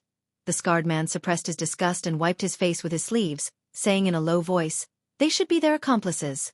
Capture them first." As soon as he finished speaking, the dozen or so bandits had already climbed up the slope. The youth beside Fong fastened his pants, then turned to look at him and asked, "Brother Fong, should we do it?" Fong looked around and nodded. "Let's do it." As soon as he finished speaking, the dozen or so bandits flew down the slope. While the scarred man was still in a daze, a black shadow had already pressed down from above and kicked him off his horse. His expression was twisted in pain, looking extremely hideous. He gritted his teeth and said, "Hurry up and attack." Without needing his order, the other bandits had no choice but to attack. That was because the tall and short, one muscular and one skinny man, had already come down the slope and were charging at the bandits. Although the skinny youth was thin and small, his leg skills were truly impressive. The bald man and the others were kneeling on the ground and couldn't see him move at all. It was also because he hadn't made a move at all. Just the indistinct leg shadows were enough to dazzle the eyes. The bandits that approached him all fell to the ground with footprints on their bodies. As for the burly man, he and the others looked in a certain direction. Even in a situation where he was tied up, he still revealed an extremely shocked expression. The burly man didn't have any weapons. He only relied on his iron fists and body. No matter how dense the sword shadows were, they couldn't touch him at all. It was hard to imagine that such a large person could be so nimble. And the bandits that came into contact with his fists all fell to the ground without exception. Just now, he had even used his body to send 3 bandits flying several meters away. This wasn't a human, he was clearly a ferocious beast. The skinny youth kicked another person and couldn't help but praise, "Brother Fong, you're amazing." Fong looked at him and said casually, "Kid, you're not bad either. You purposely didn't want to be on the heaven roll, right?" The skinny youth smiled and said, "The heaven roll is just a target. Even if I go up, I'll still be behind. It's better to be safe." The bald woman stared blankly at the two who were like tigers in a flock of sheep. She turned her head and asked, "Where did you recruit these people from?" The bald man was stunned and murmured, I don't know." The scarred man sat on the ground, his eyes wide open. In just a short while, only a dozen or so of his subordinates were still standing. From the looks of it, the remaining people wouldn't be able to hold on for much longer. Who the hell were these 2 fellows? His face revealed a look of horror. He looked left and right, and his eyes stopped on the bald man. "Stop." Old Fong and the skinny young man were fighting with all their might when a voice suddenly rang in their ears. Turning his head, he saw the scar-faced man place his knife on the neck of the bald man kneeling on the ground. He shouted, "You two stop right now. If you don't stop, I'll—" Fong looked at him and asked, "What will you do?" The scar-faced man said sternly, "I will kill him." "Then go ahead and kill him." Fong kicked the last bandit to the ground and crossed his arms. "It's not like I know him." The bald man's eyes widened. The scar-faced man's angry expression froze. He swallowed and said, I really will kill. If you want to kill me, then kill me." Fong looked at him and said, "Do you think I'll be threatened by you? Even if my head falls off, I'll still be a good man in 18 years. The bald man, seeing the monster walking toward him, the scar-faced man revealed a look of fear. He said with a trembling voice, Don't come over." Fong glanced at the thin young man. The thin young man nodded and turned into a blur. A flying rock flew through the air and knocked the knife out of the scar-faced man's hand. The knife and the rock collided, producing a crisp sound. The bald man's ears rang and cold sweat broke out on his forehead. Out of the corner of his eye, he saw that the knife was stuck in a tree. His back was drenched in cold sweat. That rock had almost brushed past his ear. If it had been just a little more, wouldn't his head have been split open? The scar-faced man's hand also split open from the recoil. He took a few steps back and actually ran without hesitation. The bald man looked left and right, a trace of relief appearing on his face. No matter who these 2 people were, they were finally saved today. Just as this thought appeared in his mind, he suddenly heard a cacophony of noises, and the ground beneath his feet began to tremble. The bald man turned around and saw a cloud of dust rising from the road behind him, as well as the silhouettes within it. His face paled once more. After the sound of reining in a horse, a tall and strong man looked at the scar-faced man. He frowned and said, "Scar, dozens of people can't beat these few. What do you do?" The scar-faced man was stunned for a moment before a trace of joy appeared on his face. He said loudly, "Master, we had already caught these people, but we don't know where these 2 troublesome people came from." "That's why," the scar-faced man waved his hand and said, "That's enough. This time, there's a big caravan passing through here. This is a big fat sheep. If you alarm me, be careful of your head." The scar-faced man was stunned. He didn't know which big caravan would dare to pass through here. Wasn't it stupid? However, He quickly recovered and pointed at the two people in front of him. He said, "It's those two guys in front. Master, be careful." The thin man looked at the dense crowd in front of him and asked, "Brother Fong, are we going to do it this time?" "Do it my ass." Fong glared at him. No matter how he looked at it, there were more than 200 people in front of him. If they really did it, the two of them would die of exhaustion. He quickly tore the ropes on the people who were tied up and said, "What are you waiting for? Run." After the ropes were untied, the bald man immediately stood up. Ignoring his bleeding thigh, he cupped his fists and said, "Thank you, hero, for saving us." Fong waved his hand and looked at the opposite side. He looked back and murmured, "They should be here soon, right?" "What?" the bald man asked doubtfully. As soon as the words left his mouth, he saw a carriage coming from the end of the road in front of him. Then, 2 carriages, 3 carriages.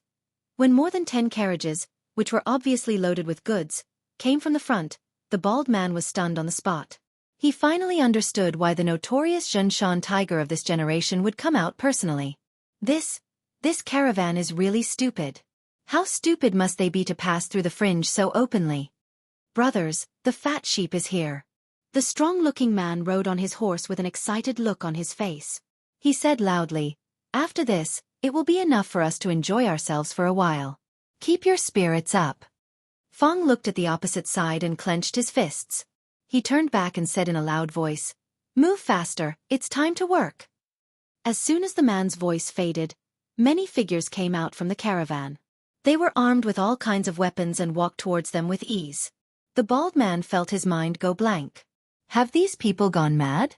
Or has the world changed? Since when did fat sheep dare to attack mountain bandits?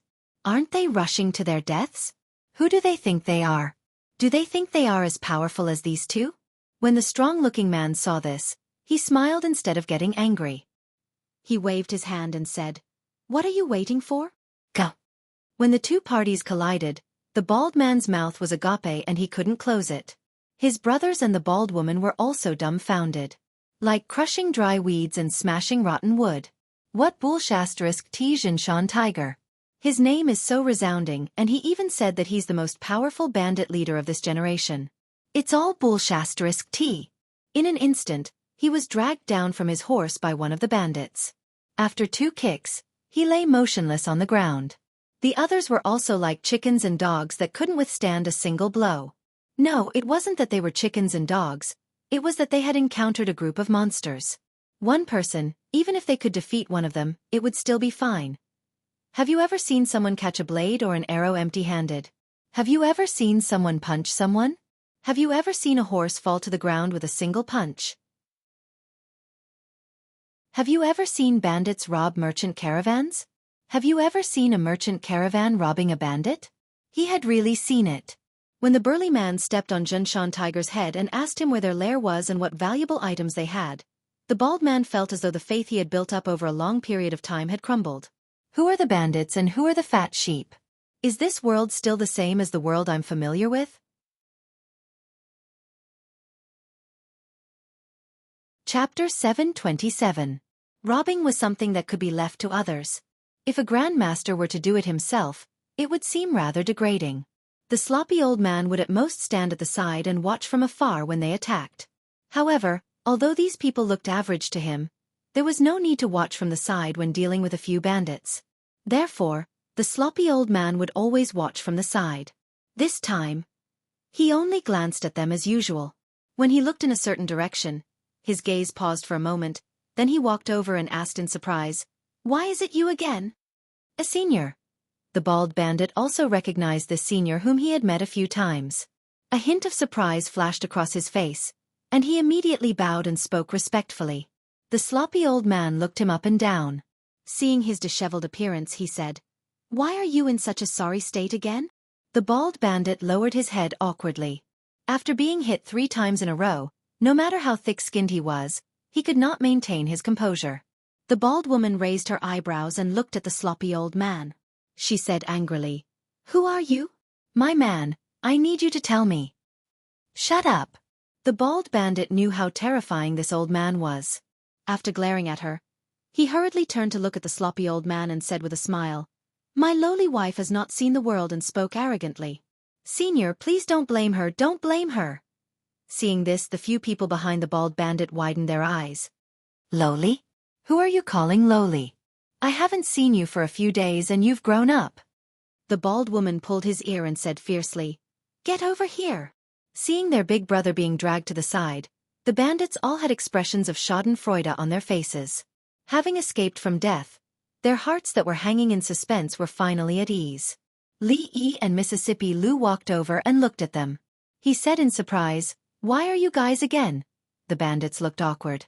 Li Yi looked at the sloppy old man and asked, Sue knows them too? The sloppy old man nodded and said with a chuckle, That little baldy is an interesting person. Li Yi looked at them and asked, Tell me, why are you guys here? Looking at the three people opposite them, the awkwardness on their faces deepened. After being a bandit for so long, he really didn't have the face to say it again. The other side. The bald woman let go of the bald man's ear and asked, What's going on? The bald man shook his head and said, It's nothing. I've only met them twice before. The bald woman nodded and squatted down. She looked at his wound and asked, Is your injury okay? Skin injury. The bald man shook his head and suddenly said, Let's go back and live a good life from now on. We won't be bandits anymore. Humph. The woman coldly snorted and said, You don't want to inherit your father's dying wish? Are you satisfied if you don't make a name for yourself? Aren't you afraid that I'll continue beating you up when we get back? The bald bandit rubbed his bald head and smiled awkwardly. Living a good life is better than hanging my head on a belt. If you want to hit me, then hit me. But, can you bear to hit me? Dead man. The bald woman glared at him and said, Heal your wounds first. We'll talk about the future in the future. The bald man smiled foolishly. Li Yi didn't expect the bald bandit's road to be so tortuous.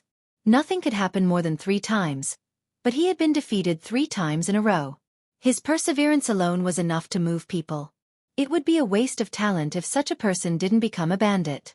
Especially this kind of person who had principles, a bottom line, perseverance, and was willing to work hard. There weren't many of them. The Fringe was a place that he had set his sights on for a long time. But because of the long distance and his lack of understanding of the place, he didn't take any substantial action. This time, he just happened to pass by.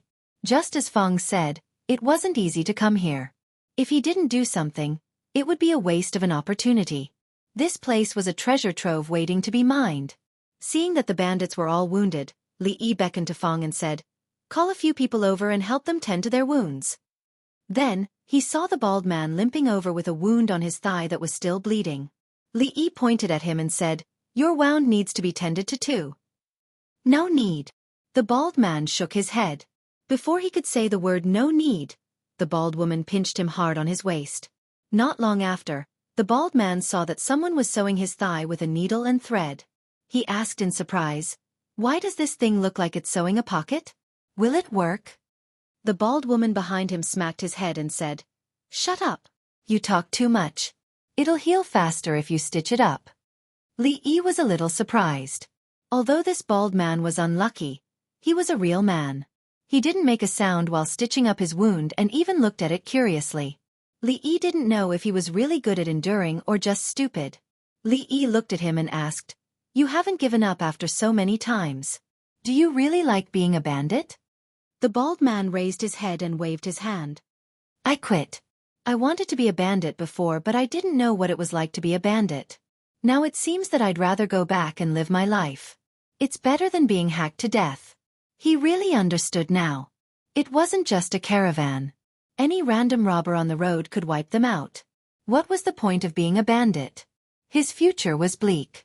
Li Yi was stunned for a moment. He looked at the bald man and said, Young people should have dreams. Don't give up just because of a little setback. Nothing can be done in one go. Only by enduring hardship can you achieve success. The bald bandit sighed. Sigh, I'm not young anymore. Middle-aged people should also struggle. As long as life is alive, the battle will not stop. One couldn't only care about oneself. One had to persuade others to do good. Li Yi looked at the bald bandit and asked, Touch your conscience. Do you really want to give up? The bald man showed a hint of hesitation. After a moment he sighed and said, "We've all lived a hard life. I don't want to rob those poor people." As for the caravan, the bald man turned his head to look at the person lying on the ground not far away. He didn't say anything. What he wanted to say was that a caravan with brains wouldn't take this path. They needed to go down the mountain and rob further away. They also needed to steal business from other bandits. Brainless caravans. They couldn't compete with brainless caravans. Robbing the poor and robbing caravans is the lowest level of bandits. Li patted his shoulder and said, "Robbing bandits is the king of bandits." Robbing bandits? The bald man looked at him with a dazed expression. Crash. Fong walked over with large strides and threw a large bag on the ground. He said, "Young master, these were found on the bodies of those bandits. I heard from them that there are even more good things in their stronghold. I've already sent people over." The bald man looked over and saw that the bag was filled with gold and silver. There was quite a lot of them. He was stunned once again. He thought about the scholar's words again. Gradually, a look of understanding appeared on his face. He licked his lips and a strange light shone from his eyes. Chapter 728. A soldier who didn't want to be a general wasn't a good soldier. A tailor who didn't want to be a cook wasn't a good coachman. A bandit who didn't want to be the king of bandits wasn't a good baldy. The bald man really wanted to be a bandit. His grandfather was a bandit. His grandfather's grandfather was a bandit. His grandfather's grandfather's grandfather was a bandit. It was too long ago to trace back that far. All in all, his ancestors had this fine tradition for generations. When it came to his father's generation, he had no choice but to turn over a new leaf because his territory was taken away. With such a glorious history, how could he be willing to be mediocre?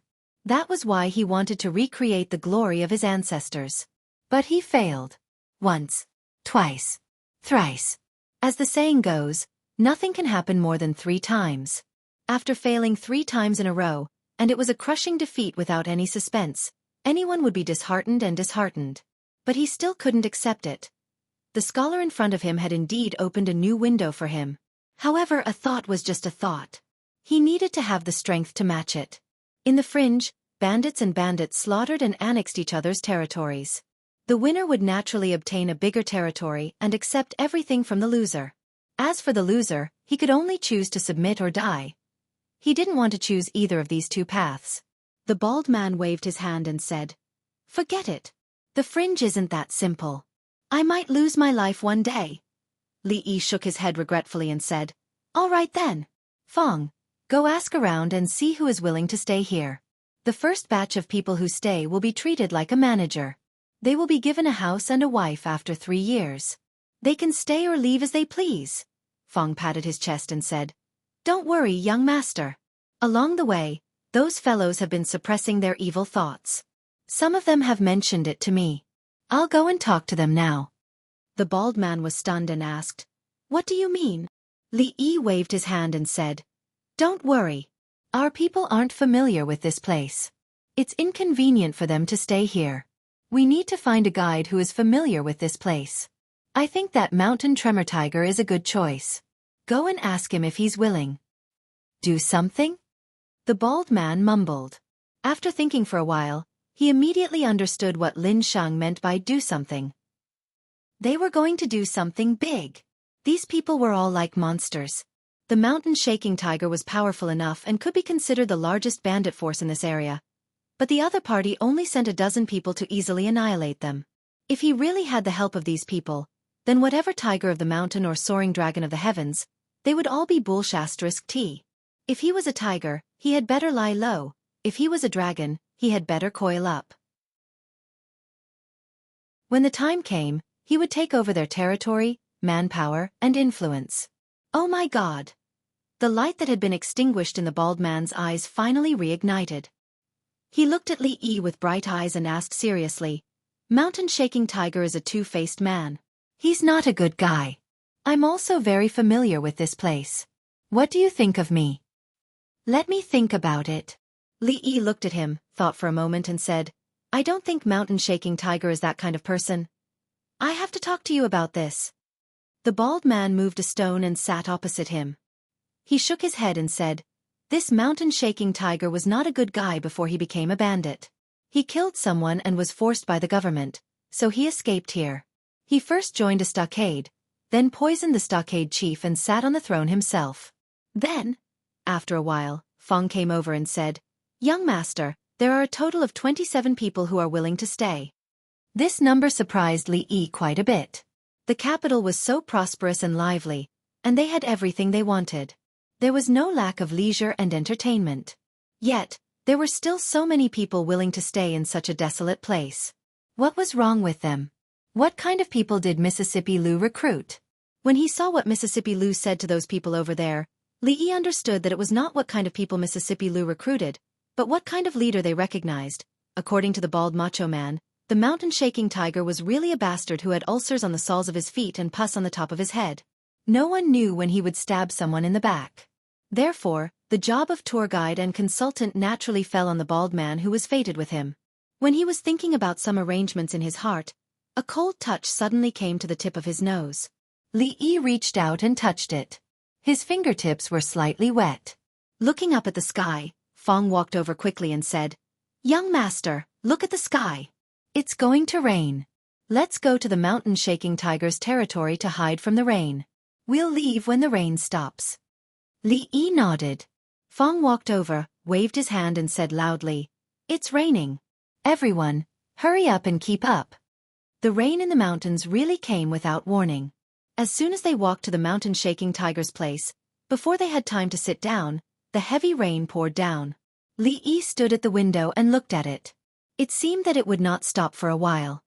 The rain in the mountains comes and goes quickly. The rain should stop in an hour at most. However, it's raining so heavily that it should be difficult to walk later. The bald man was always trying to show his value. At this moment, he stood at the door and showed that he knew the weather in the mountains very well. It turned out that this bald man might not be a good mountain bandit, but he was a good weather forecaster. After more than half an hour, the rain really stopped. Although the rain was not light, it did not last long. The road was only slightly muddy. Fong came over and asked, "Young master, are we leaving?" Li Yi waved his hand and said, "Let's stay here for the night and leave tomorrow." The muddy road was only one of the reasons. Since he had decided to do something here, of course, he had to arrange the route and plan for the future. After all, he was far away in the capital. Everything here in the future still depended on them. Li Yi looked at Fong and said, "Call Rui over." There were many things to plan. The first thing was how to deal with mountain-shaking tiger and the others. These vicious bandits should either be eliminated for the sake of the people and put an end to their troubles, or they should be crippled of their martial arts and sent to build roads, bridges, and houses. As for the other small fries, they could not do the same. Of course, the road still needed to be paved. First, they should be tempered to wear down their character. Then, they should be disorganized and reorganized. Those people could be trained to be the new base. Big fish preys on small fish. Small fish preys on shrimps. The weak are prey to the strong. This is the law of the fringe. Today's boss might not be tomorrow's boss. Tomorrow's boss might be hacked to death in the evening. If it wasn't for the fact that they had no other choice, not many people would be willing to become bandits. Although they couldn't be completely trusted, they didn't need to be trusted to build a house or to be a lackey who could fight wherever he wanted. Among the small leaders, he could take a white rabbit creamy candy pill to control them. Every 3 months, he would take a hawthorn pill to detoxify the poison. After that, he could let them control their subordinates. At the very least, there was no lack of poison experts among those who roamed the Jianghu. It was not impossible to consider using their real skills. However, this kind of method was a little too lowly. If it really came to that, it would be better to let them mine and build roads. There were some more detailed things that he had to discuss with Mississippi Lu. The sky gradually darkened. The candlelight in the room flickered. A map spread on the table gradually became more and more marks. First, nibble away at the small forces. As for the new recruits, we need to train them.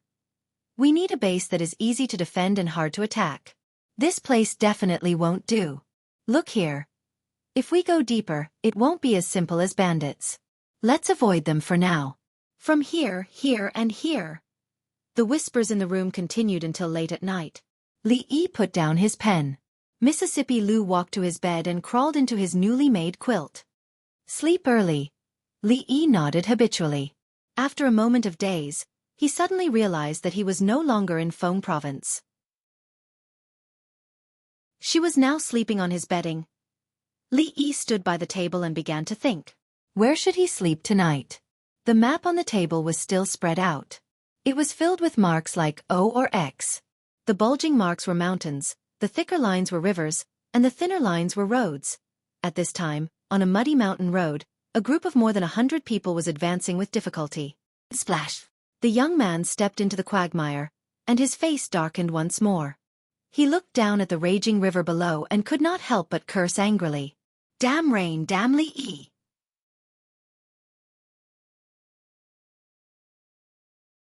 Chapter 729. As a matter of fact, Li Yi didn't sleep at all last night. His decision to intervene in the fringe's affairs wasn't a spur-of-the-moment decision. This idea had been in his mind since a year ago, or perhaps even longer. After all, in today's society, there was no such thing as a carefree life. He no longer had one or two people standing behind him. No matter what kind of trouble he might encounter in the future, he had to leave at least 17 or 18 escape routes for himself. He spent the entire night making the arrangements for the fringe's future as detailed as possible. Although he couldn't say that he covered every single detail, he wouldn't overlook the general direction. He also had to make arrangements for the people who would stay behind in the fringe one by one. He had to make the arrangements as detailed as possible to avoid future problems. This wasn't an easy task. It was physically and mentally taxing. When the oil lamp on the table gave its last spark and extinguished its flame, Li Yi raised his head and saw that the sky was almost bright. You didn't sleep at all last night? Li Yi turned around and saw Mississippi Lou getting off the bed and walking towards him with a coat draped over her shoulders. She still has the cheek to ask me such a question. Li Yi covered his mouth and yawned. A wave of fatigue washed over him. You're awake. I'm going to take a nap. He waved his hand, walked over, took off his shoes and coat, and crawled into bed. It's been a long time since I've smelled a fragrance from my bed. It's a completely different scent from Rui's. More importantly, this bed is still warm. For some reason, the term bed warming maid suddenly popped up in his mind. Then after that he lost consciousness. Mississippi Lou turned around and walked to the table. She was startled when she saw the things on the table. She heard even breathing sounds coming from the bed. She turned around and looked again. She didn't look away for a long time. Young master, are you awake? After an unknown period of time, a voice came from outside the door. She collected her thoughts and put on her clothes. After a simple wash, she opened the door. We haven't seen each other for a few months, and the son-in-law has become lazy. It's already so late, and he's still not up. Feng stood at the door and muttered softly. Just as he was about to turn around and leave, he heard a creaking sound behind him. Goo! Feng turned around and swallowed his words. I'm sorry, second miss, I went the wrong way. He quickly walked to the side, and after looking left and right, a puzzled look appeared on his face. That's right. Mississippi Lou walked out of the door, then turned around and said, Don't disturb him. Let him sleep a little longer. Feng looked into the room. When he saw a figure lying on the bed, his eyes immediately widened. At this moment, his heart received an unprecedented impact. He needed to think carefully about what had happened during the few months when the son-in-law and second miss were away. Young miss, son-in-law, second miss. His mind was in a mess, even more so than every time he passed by Willow Lane. The weather in the mountains was indeed unpredictable. It had rained heavily yesterday, and the dark clouds in the sky seemed to be pressing down. When Li Yi woke up, he washed up and walked out. The warm breeze was warm, and the sun was shining brightly above his head. There was not a single cloud in the sky. The bald bandit said that there was a flash flood in a nearby stream, which was a common occurrence in the mountains. Li Yi did not intend to delay.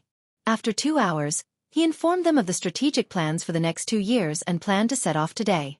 When he left, he naturally left behind a sum of money. Regardless of whether it was to purchase rations or to recruit soldiers, they would need to spend a lot of money. Li Yi had never been stingy when it came to investments with great potential. This time around, if it wasn't for the generosity of the Bing region's officials, he would have been a little short on money. When the bald bandit saw those chests, his eyes widened. After living for so long, this was the first time he had seen so much money. He subconsciously thought that they had robbed this along the way, and he no longer had any doubts about something. Robbing caravans was just a low-level bandit. Robbing bandits was the true bandit of bandits. As expected, they had really gone down the wrong path in the past. What happened next depended on them. For now, this was all the help Li Yi could provide them. He did not know if it was because he did not make Feng stay, but Li Yi felt that the way Feng looked at him today was very strange. His gaze was rich with emotions, which was extremely rare. However, no matter how strange it was, he did not intend to leave this fellow here. After all, no one but Feng himself could withstand the power of his wife. The bald bandit pointed to the rushing flood and said, "Follow this river. If everything goes well, we can reach Shu province in 3 to 5 days." Due to the heavy rain yesterday, the trickling stream had now turned into a muddy torrent. It was quite powerful. Fortunately, mountain torrents often broke out here. The river was so wide that it couldn't reach the shore, and the water couldn't reach the mountain path on one side. "Let's go." After Li Yi cleared his throat and gave the order to set off, the creaking of the carriage came from behind. At a bend in the mountain path ahead, the man surnamed Feng's clothes were still wet and stuck to his body, making him feel especially uncomfortable. His shoes and socks were also wet, and there was even water in his boots. His eyes were bloodshot, and the depression and anger in his heart had almost reached the limit. The nearly 100 figures around him were in the same situation. Ever since they entered the mountains, they had already encountered several groups of bandits. They all treated them as caravans. Although they were all weak bandits, they still brought them a lot of trouble and completely messed up their journey. The sudden rain yesterday had caught them unprepared, and they did not even have time to set up camp. Although they had rested for a night, the mountain was wet and their clothes were still wet. In such a state, the atmosphere was extremely oppressive as they walked on the bumpy mountain path. Damn it, Li Yi, don't let me meet you again." As he cursed angrily, the group of people had already reached a bend in the mountain path. The carriage in front of them suddenly stopped. The youth named Feng looked up and saw that 1,000 feet away, the figure in front of them, as well as the creaking sound of the carriage, was very, very close. "Protector, there seems to be a caravan in front." A hint of impatience appeared on the man surnamed Feng's face. Although he did not know which caravan dared to pass through here, since he had encountered them, there was no reason for him to let them go. He waved his hand and was about to speak when a figure suddenly flew out from the carriage. The middle-aged Taoist nun's face was slightly pale, and her eyes were filled with shock and uncertainty as she looked ahead. There really are caravans passing through this place," Li Yi said in astonishment as he looked at the horse carriage and the silhouette of the people not far away from him. However, the surprise on his face quickly disappeared. Looking at the figures in blue and yellow, he dismounted and muttered, "It can't be." It was unknown when the sloppy old man had appeared beside him. After throwing a piece of candy into his mouth, he fiercely chewed and slowly said, "Yes." Old Taoist Yuan appeared on his other side. Looking at the figure in front, he said, "So it's her."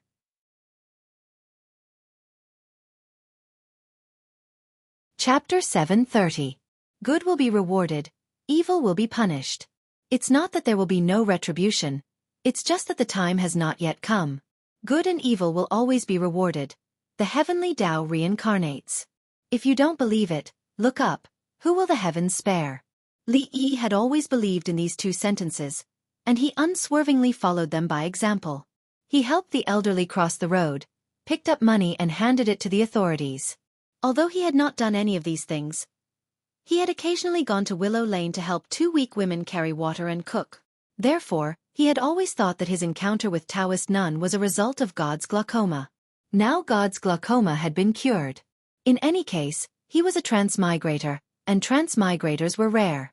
Who knows, he might be used as a model by some discerning author in the future, and become the protagonist of a novel. With the protagonist's halo on his head, he would walk to the peak of his life, and in the end, he would rule the world, embrace beauties, and live a shameless life. As a protagonist, how could he be bullied?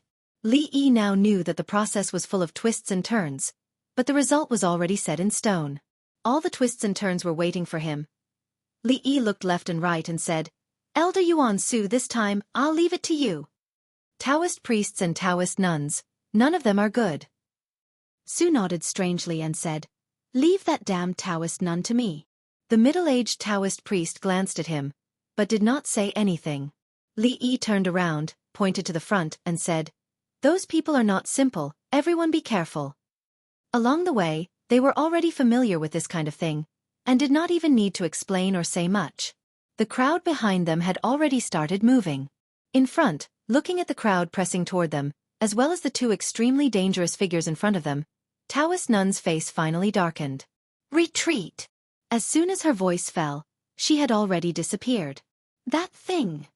The youth surnamed Fong had already realized something, and his expression changed. He looked ahead, then looked at the rushing torrent below, and waved his hand to the back, gritted his teeth, and jumped down.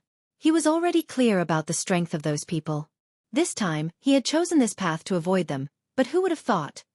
The man with the surname Fong's actions were like throwing a stone into the surging muddy water, instantly disappearing without a trace. Li Yi looked at the yellow-clothed and blue-clothed people jumping into the mountain torrent like dumplings. He couldn't help but be stunned. After a long time he sighed and murmured, "They are really cruel to themselves." Su and Taoist Yuan went after the Taoist nun. As for the rest of the people, seeing that the situation was not good, they all jumped into the water and disappeared in an instant. Seeing that they did not hesitate at all, Li Yi strongly suspected that the followers of the holy religion had really learned some secret techniques like the water escape technique. As the second most important person in the cult, he had never heard of something that even the ordinary members of the cult knew. The Taoist nun was so cunning. She actually hid it from him. In the end, there were still some people who did not react in time. Before they could use the water escape technique, their acupuncture points were sealed. There were about a dozen people. Naturally, these people could not jump into the water. The water was vast and mighty, and it was mixed with sand and stones. Even if the top experts jumped in, their lives would be in the hands of the heavens. If they did not know the water escape technique, they could only rely on the protection of the goddess. However, their goddess probably did not have the time to protect them now, because she could not even protect herself. As Li Yi walked over, Fong ran over excitedly and said excitedly, young master, we are rich." He opened a few big boxes in a row. Even Li Yi could not help but be stunned when he saw the contents of the boxes. Gold and silver were the lowest grade here. All kinds of treasures, calligraphy, and paintings were piled up in the boxes like sundries. If they were all exchanged for silver, it would probably be an extremely terrifying number. They are actually so rich. This time, Li Yi was really a little shocked. The Taoist nun's base was in the Qi kingdom. This trip back from the Jing kingdom was actually able to gather so many treasures. Just how rich was their cult's foundation? Damn it, it was really too tempting. Li Yi still felt a little pained when he left the starting capital for the bald bandit and the others.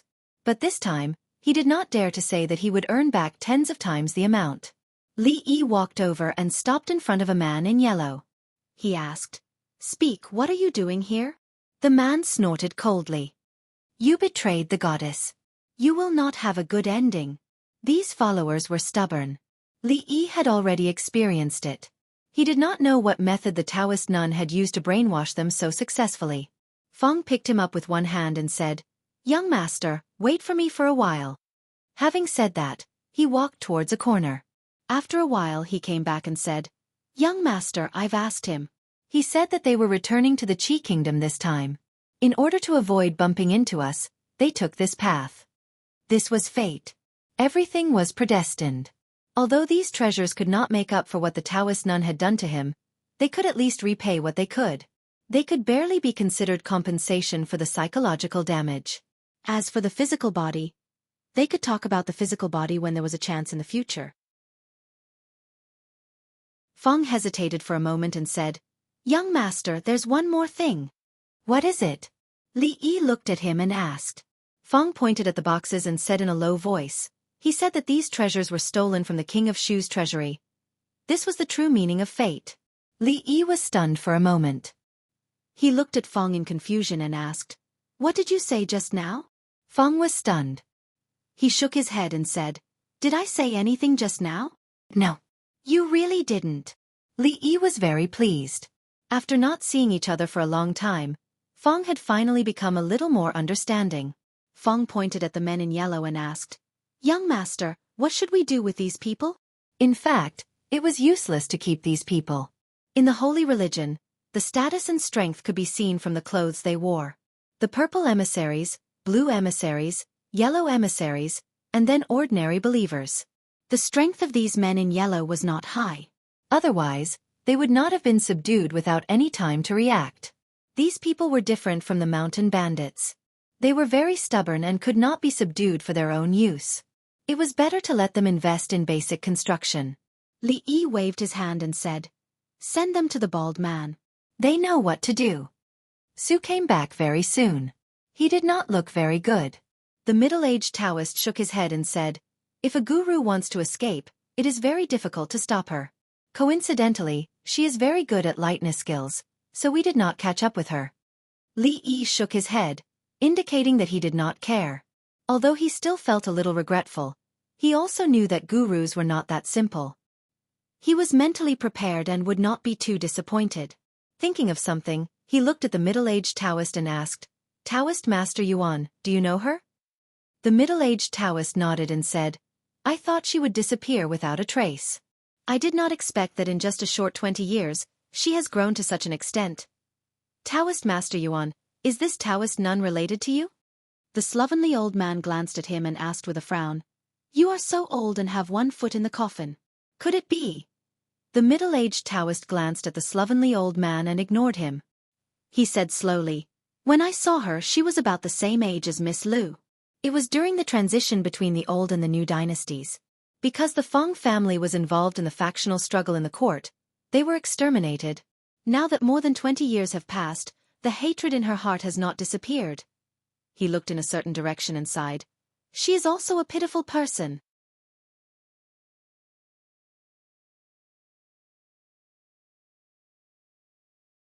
The king of Shu slumped on his seat. Someone came in from outside and said respectfully. The king of Shu looked up at him and asked, "Are you sure they are not in the Qi kingdom? We didn't find anything along the way." The king of Shu was slightly excited. Could it be that they met with an accident? The silver and treasures lost in the treasury might not be found this time, but if something happened to Li Yi and the others, such as choking to death while eating, choking to death while drinking water, or being crushed to death by a meteorite while walking, it would be good news for him. It could slightly dispel the depression in his heart and relieve his mood.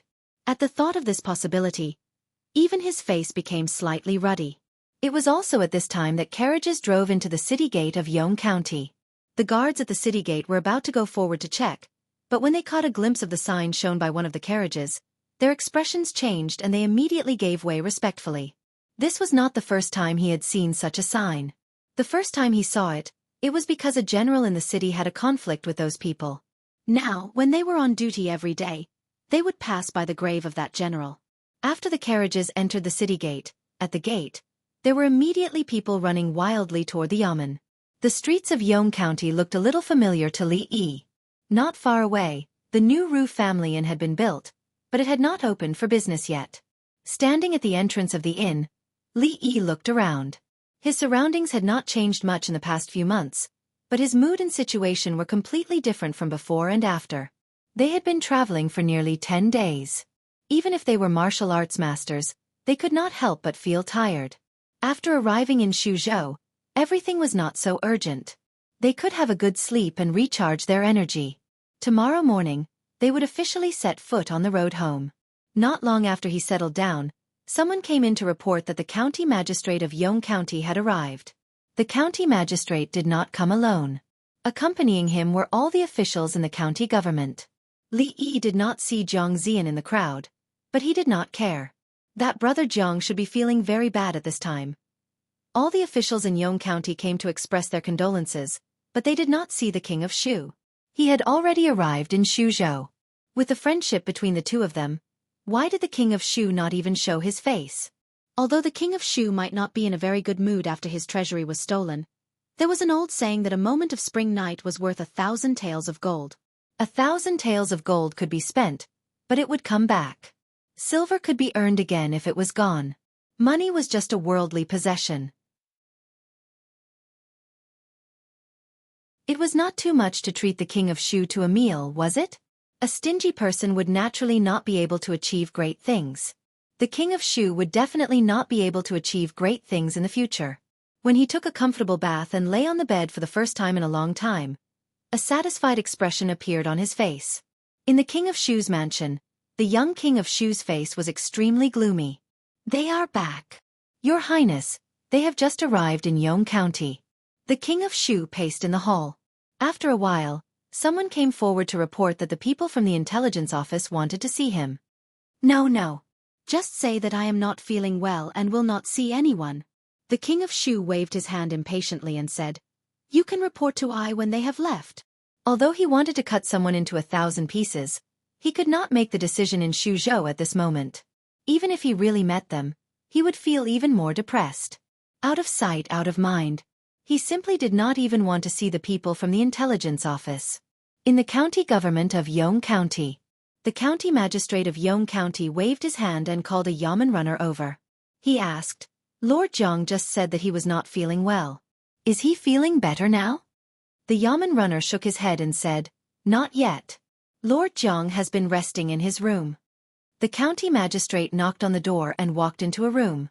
He saw Zhang Ziyan lying on the bed with a towel over his forehead and his face slightly pale. He asked with concern, "Lord Zhang, how are you feeling? Do you need a doctor to come over?" Zhang Ziyan shook his head with difficulty and said in a low voice, "I am fine. I just reviewed a few cases last night. Maybe I caught a cold at that time. I will be fine after a few days of rest." The county magistrate sighed and said, "Lord Zhang is a conscientious person. He is a role model for us," Zhang Ziyan said politely. "It is my duty. It is what I should do." If it were not for the fact that he was in a hurry to rush back to the capital, Li Yi would definitely stay in Shuzhou for a few more days to catch up with the king of Shu and get to know him better. But other than the necessary rest, he really did not want to waste any time outside. Early the next morning, he and Mississippi Lu packed lightly and left the city on a few fast horses with Feng, the sloppy old man, and Taoist Yuan by their side. As for the people behind them, Yang Liuqing was in charge, so it was fine to go back slowly. When the people of Yong County began their busy day, somewhere far away from Yong County, Li Yi tightened the reins of his horse and whipped it again. Behind him was a trail of smoke and dust.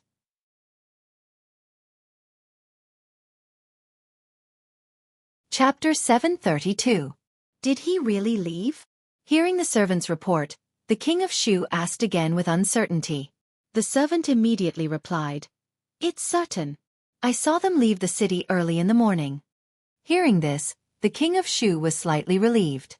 Then he was stunned and a trace of anger flashed across his face. The reason for his relief was that the god of plagues had left. The people of the secret intelligence office would naturally leave Shuzhou, and he would regain his absolute control over Shuzhou. As for the reason for his anger, it was because the first prince was relieved because of the departure of an insignificant county marquis. At this moment, the contradiction and entanglement in his heart were really not worth mentioning to others. After changing his expression for a while, he waved his hand to summon a trusted subordinate and gave him a letter saying, "Send this letter to the Cui family." The treasury had been robbed clean, and there was no way to make money for the time being. If they did not ask for help, the hundreds of people in the mansion of the king of Shu would have no food to eat.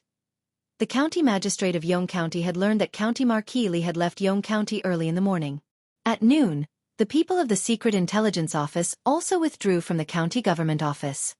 "Finally gone," he murmured with a long sigh. All the officials of the Jing Kingdom were afraid of the secret intelligence office. In particular, he had nightmares for several days after seeing the general's head fall to the ground. During the days when their people stayed in the county government office, he couldn't even sleep well.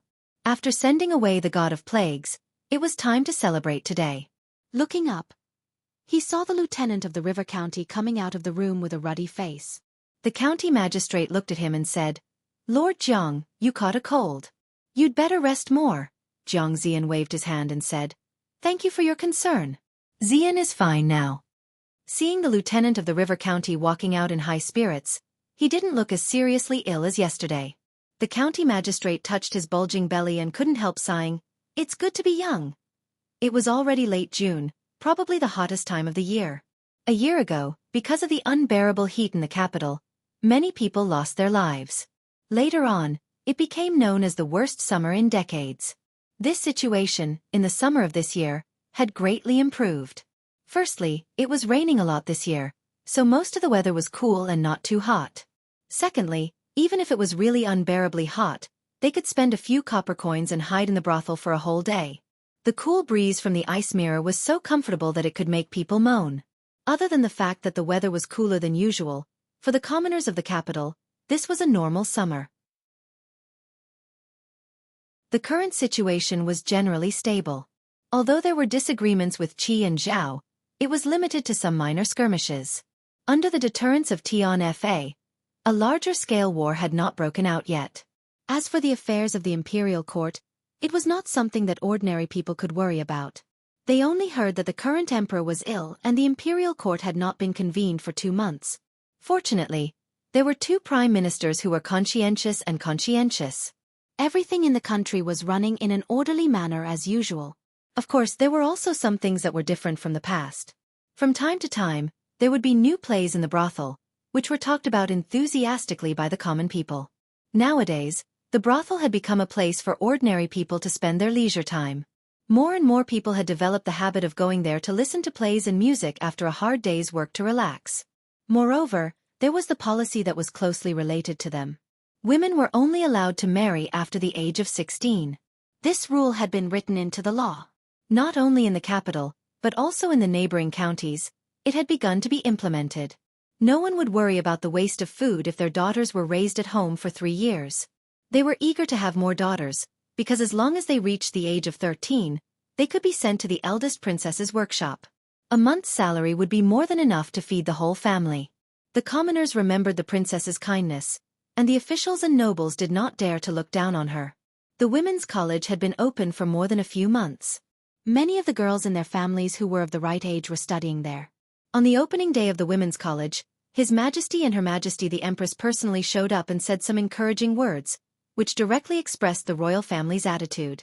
The officials and nobles in the capital also understood that from now on, the girls who graduated from the women's college would be different from those ordinary girls. Compared with the women's college, the Academy of Sciences was a little less famous, because it did not recruit students from the public. Everyone in the Academy of Sciences was personally selected by the dean, Li Xian. This was also the most mysterious place in the 3 academies, which could be seen from the imperial guards who patrolled the area. Of course, the one that shone the brightest was the Mathematics College, which was in the same place as the other 2 colleges. A few months ago, the account investigation made them shine in the capital. For the first time, the officials of the court saw the horror of mathematics. In the following months, they solved countless problems for the court.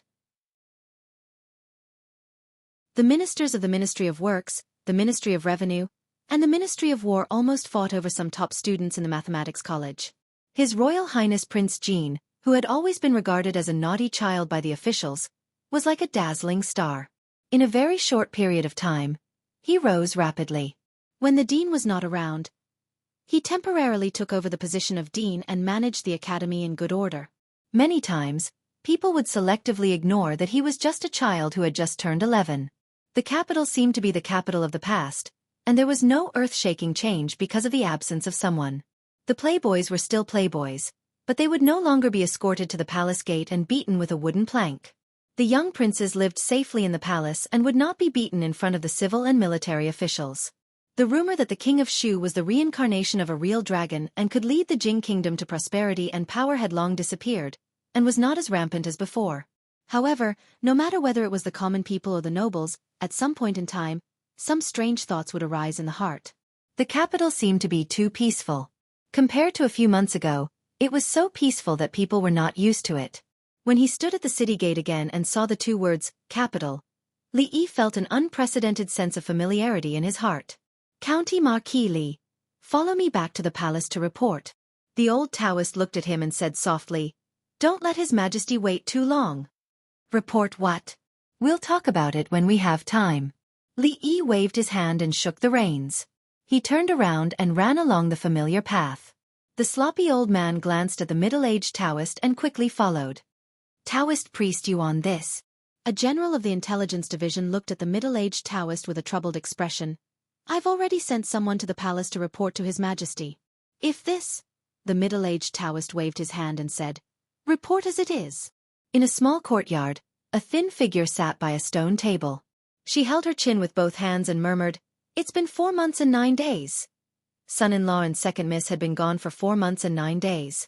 To her, this was a very, very long time, so long that she could not imagine it in the past. Fortunately, she received news some time ago that they would be back soon. However, they did not say when they would be back, so she could not even count. She maintained this posture, her head swaying left and right.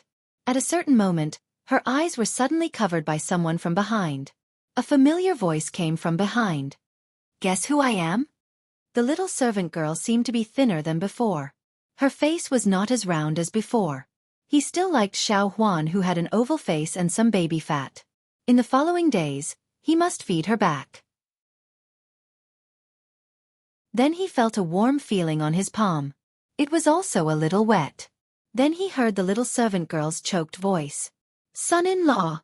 She suddenly turned around and hugged Li Yi tightly. She used all her strength and Li Yi's chest was soon wet. The little servant girl was indeed made of water. Li Yi gently patted her head.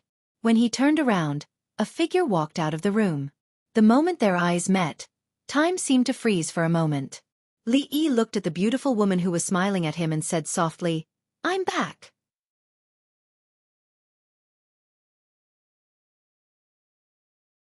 Chapter 733. The closer they got to the capital, the stronger Li Yi's desire to return home became. They changed horses over and over again, almost to the point of traveling day and night. As a result, even the messenger from the secret intelligence office wasn't much faster than them. At this moment, the news of his return to the capital should have just reached the imperial palace. They hadn't seen each other for nearly 5 months, but Rui hadn't changed much. She was just a little pregnant.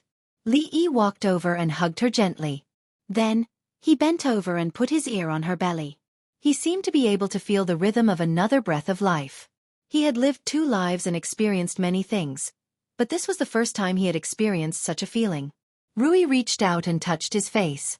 She said softly, "Husband." Both of them seemed to have thousands of words in their hearts, but when they spoke, they were only a few simple words or a form of address. However, the emotions they wanted to express were all contained in them. The young servant girl held the second young mistress's hand and looked at the 2 figures at the door.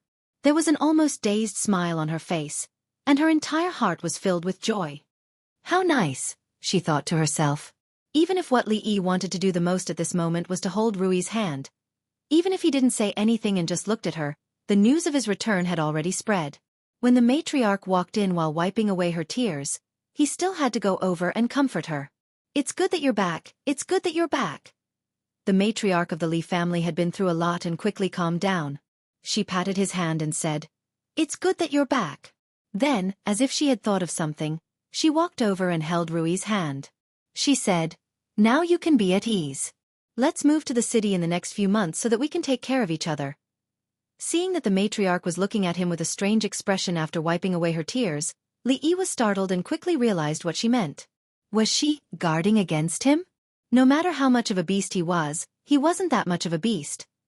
Naturally, he couldn't let Rui leave, but it was necessary for them to move to the city. The main reason was that it was convenient. The capital city was not just noisy. She bought a garden with verdant hills and clear waters so that she could rest in peace and nurture the fetus. It was also convenient for the whole family to live there. After sending off the old madam with great difficulty, Xiaofan had already run over and asked about what had happened in the past few months. Rui sat at the side and listened. Thus, the story unfolded with a heroine with a sword fighting the evil Taoist nun and rescuing the hero. In a small courtyard at the side, the sloppy old man looked at the old man lying on the rocking chair and said respectfully, "Senior, I've brought him back." The antidote. The old man casually tossed a porcelain bottle over, and the sloppy old man revealed an excited expression. He impatiently opened the bottle and swallowed the pill inside. Grind it into powder and add it to the bathtub. Soak it in the bathtub for 2 hours and the poison will be detoxified. The old man's voice sounded slowly. The joy on the sloppy old man's face froze. After being stunned for a moment, his face instantly turned pale. As his expression changed drastically, he slapped his back and spat out the pill. Seeing the stain on the ground, although his stomach churned, he let out a long sigh of relief in his heart. On the rocking chair, the old man stretched and said, "If it's taken orally, It's also possible. The effect will be better. The sloppy old man's expression froze again. After a moment, he lowered his head to look at the ground. When Changda's stiff and expressionless old face came into Li Yi's sight, he knew that he would have to wait until nightfall to tell Xiaofan and Rui how he and Lu'er Xiaojie were on the street, with 2 watermelon knives in their hands, facing dozens of villains, and slaughtered their way in and out. His Majesty summons you. Although Changda's voice was cold, there was a different expression on his face. Let's go. The old emperor could not be avoided. Moreover, Li Yi also planned to enter the palace to see his Yongning, Shaoning, and the eldest princess. After such a long time, did they miss him? When he walked out of the door, he saw the sloppy old man coming out from another yard and following him. Changda's eyes narrowed and he looked at him a few more times. Li Yi looked at him and asked, "Su, do you have something to do?" The sloppy old man nodded and said, "I'm going out to buy something. Let's go together." Li Yi looked at him and said, "What do you want to buy? I'll bring it for you when I come back." The sloppy old man looked back and said, "No need. Let's go together." Although Lao Chong was there and nothing would go wrong on the way this time, and Lao Chong could send him back at the worst, it was not a bad thing to have another guru by his side. If Lao Chong wanted to follow him, then let him follow. Along the way, they did not notice any changes in the capital. The sloppy old man got off the car at the gate of the palace. After a few months, Li Yi stepped into the palace gate again. Li Yi looked at Chong in front of him and said, "Chong, we haven't seen each other for a few months. Even if you're not happy to see me again, you don't have to keep a straight face, do you?" Changda looked back at him and said lightly, "We haven't seen each other for a few months. County Marquis Li has made great progress." The foresight of a grandmaster was indeed sharp. To be able to receive such an evaluation from Lao Chong, Li Yi felt that he had the ability to try his luck in the heavenly list. If he were to encounter that white tiger envoy with the surname Feng again, he might not be at a disadvantage. In front of a certain palace, the sound of chattering could be heard. A few figures were chasing each other, laughing and playing. As he passed by, Li Yi saw a small figure running towards him from afar. A smile appeared on his face. He bent down and hugged her, lifting her up high. Then he touched his nose and asked, "Did you miss me?" Although Yongning did not say anything, she hurriedly took out a handful of candies from her bag, peeled them, and put them in Li Yi's mouth. Li Yi could not help but give her a kiss on her tender little face. At the same time, another figure also rushed over. Sir. The proud Lolita, who was over 12 years old, was like a child who would never grow up. After she flew over, she hung on him like an octopus. This posture was really indecent, so Li Yi could only hug Yongning with one hand and Yongning with the other. Fortunately, he was no longer the weak scholar at the beginning. Otherwise, his 2 arms would not be able to bear such a posture. It was too unscrupulous to hold 2 princesses and wander around the palace like this. After the initial excitement, the proud Lolita finally reacted and jumped down with a red face. However, she still held onto Li Yi's hand and did not let go. Sir's return meant that she could leave the palace to play again. Without Sir, Royal Sister was very busy, and she had not left the palace for a long time. Every time she came to the palace to see the old emperor, it would be the Hall of Diligent Government, the Hall of Legislative Affairs, or the Imperial Garden. This time, it was not any of these 3 places. When they walked to the door of a palace, Changda reminded him in a low voice, "His Majesty has recently caught a cold. Try not to talk for too long." Li Yi still had a lot of things to do, so he did not want to talk for too long.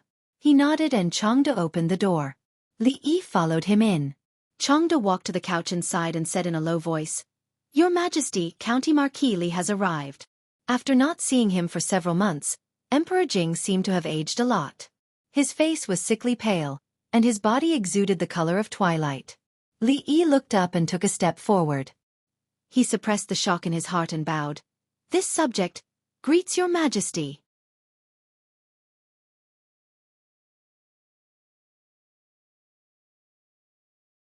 Chapter 734. When he saw Emperor Jing lying on the bed, Li Yi once again realized that this wise monarch seemed to be reaching the end of his life. The morning court session had stopped for almost 2 months. For Emperor Jing, who had never stopped this rule for more than 10 years, he would not do this unless he was at the end of his life. "You're back." Emperor Jing leaned on the bed and looked at something in his hand. When he looked at Li Yi, a smile appeared on his face. Li Yi nodded and said, "You're back." Emperor Jing got off the bed and looked up at him. Because of the implementation of the debit and credit law, the court has been arguing endlessly for more than a month. Countless officials of the Qi Kingdom are in a mess because of this matter. It can be said that the whole court is in chaos. The first prince of the Qi Kingdom proposed the law of discussing the silver of punishment. Someone pretended to be the imperial censor and the prince's personal guard. They took away 600,000 taels of silver from Bingzhou in the name of discussing the silver of punishment and disappeared. The people of the Qi Kingdom are very resentful about the silver of punishment. Within a month, about 50,000 people in 3 places have revolted out of anger. Emperor Jing looked at Li Yi and said slowly, "Should I let you stay in the Qi Kingdom for a longer time? It is also a blessing for the Jing Kingdom. If you stay for 8 or 10 years, the Qi Kingdom may perish by itself." Li Yi was stunned and shook his head. "What are you talking about, Your Majesty? I don't understand." He really didn't know about the uprising. Even if there was an uprising, it had nothing to do with him. He couldn't take the blame for everything. The people of the Qi Kingdom revolted because of such a trivial matter. Their hearts were really fragile. "It's good that you are safe." Emperor Jing waved his hand and didn't care. He said, "For the next few days, you should rest at home. Put other things aside for the time being." The other things he mentioned were naturally the affairs of the academy. In fact, there was also the Academy of Sciences. A few months was enough for him to understand that between the 2 academies, perhaps the latter was more important. No matter which one it was, Li Yi would be able to play an important role. Even if the old emperor didn't mention it, Li Yi would have mentioned it anyway. Rui was pregnant, and he had been away from home for nearly 5 months. He was really not a responsible husband. In the future, he naturally had to make up for it. How could he have the mood to care about other trivial things? No matter what, he had to take 2 years of paternity leave first. As for the academy, Li Han, that little fellow, was managing it pretty well. It was good enough for him to be the Grand Dean. Opportunities had to be left to these young people.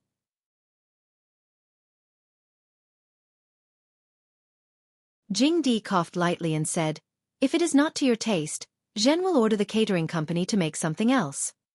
Li Yi had a difficult expression on his face. "Your Majesty knows that this official's wife is pregnant and her body is weak. If this official also catches a cold..." Jing Di was very smart. Before Li Yi finished speaking, he understood what he meant.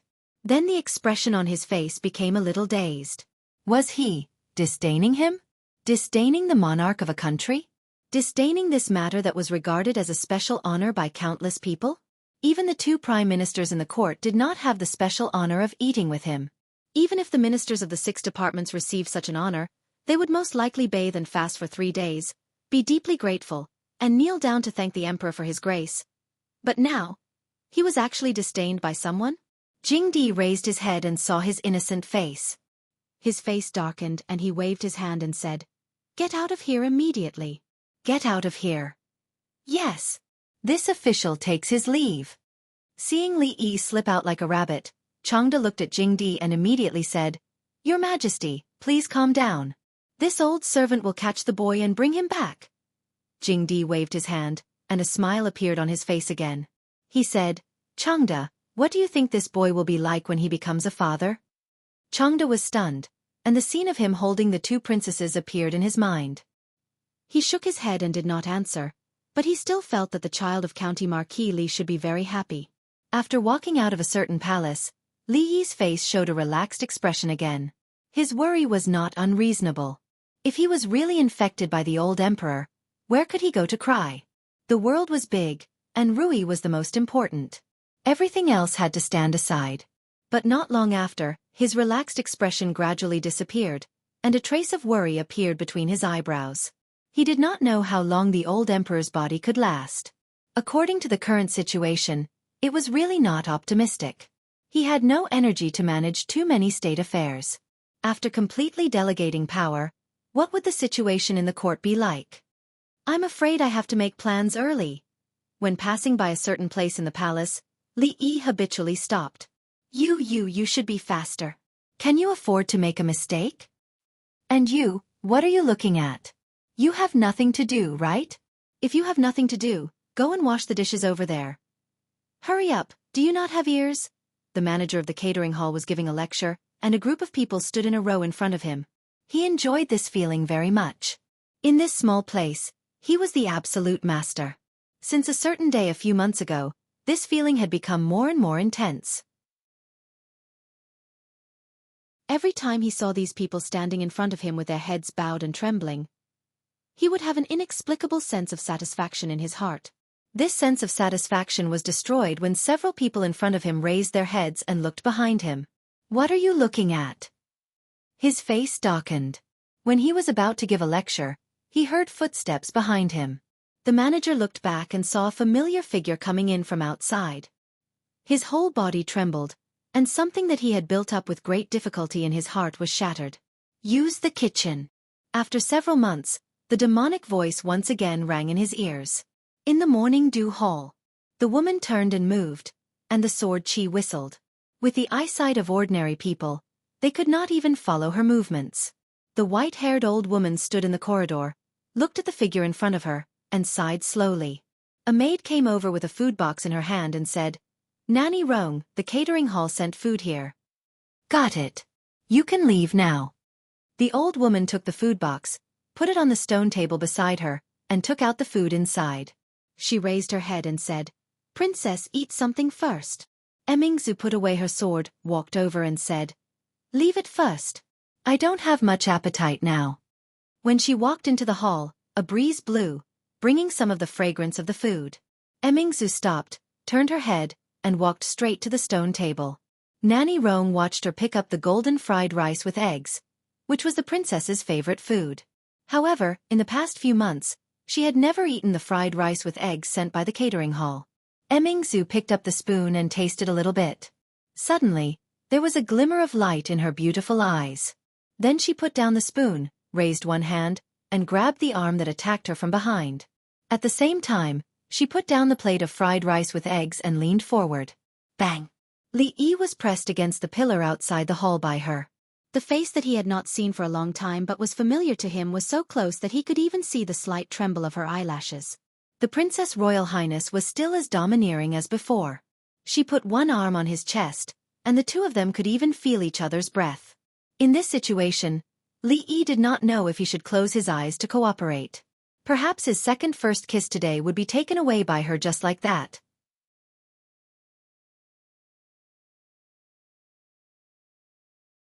Chapter 735. Li Yi's confidence suffered a severe blow when his sneak attack failed and he was knocked out instead. In these 5 months in terms of training, he did not slack off at all. He slept very well every day.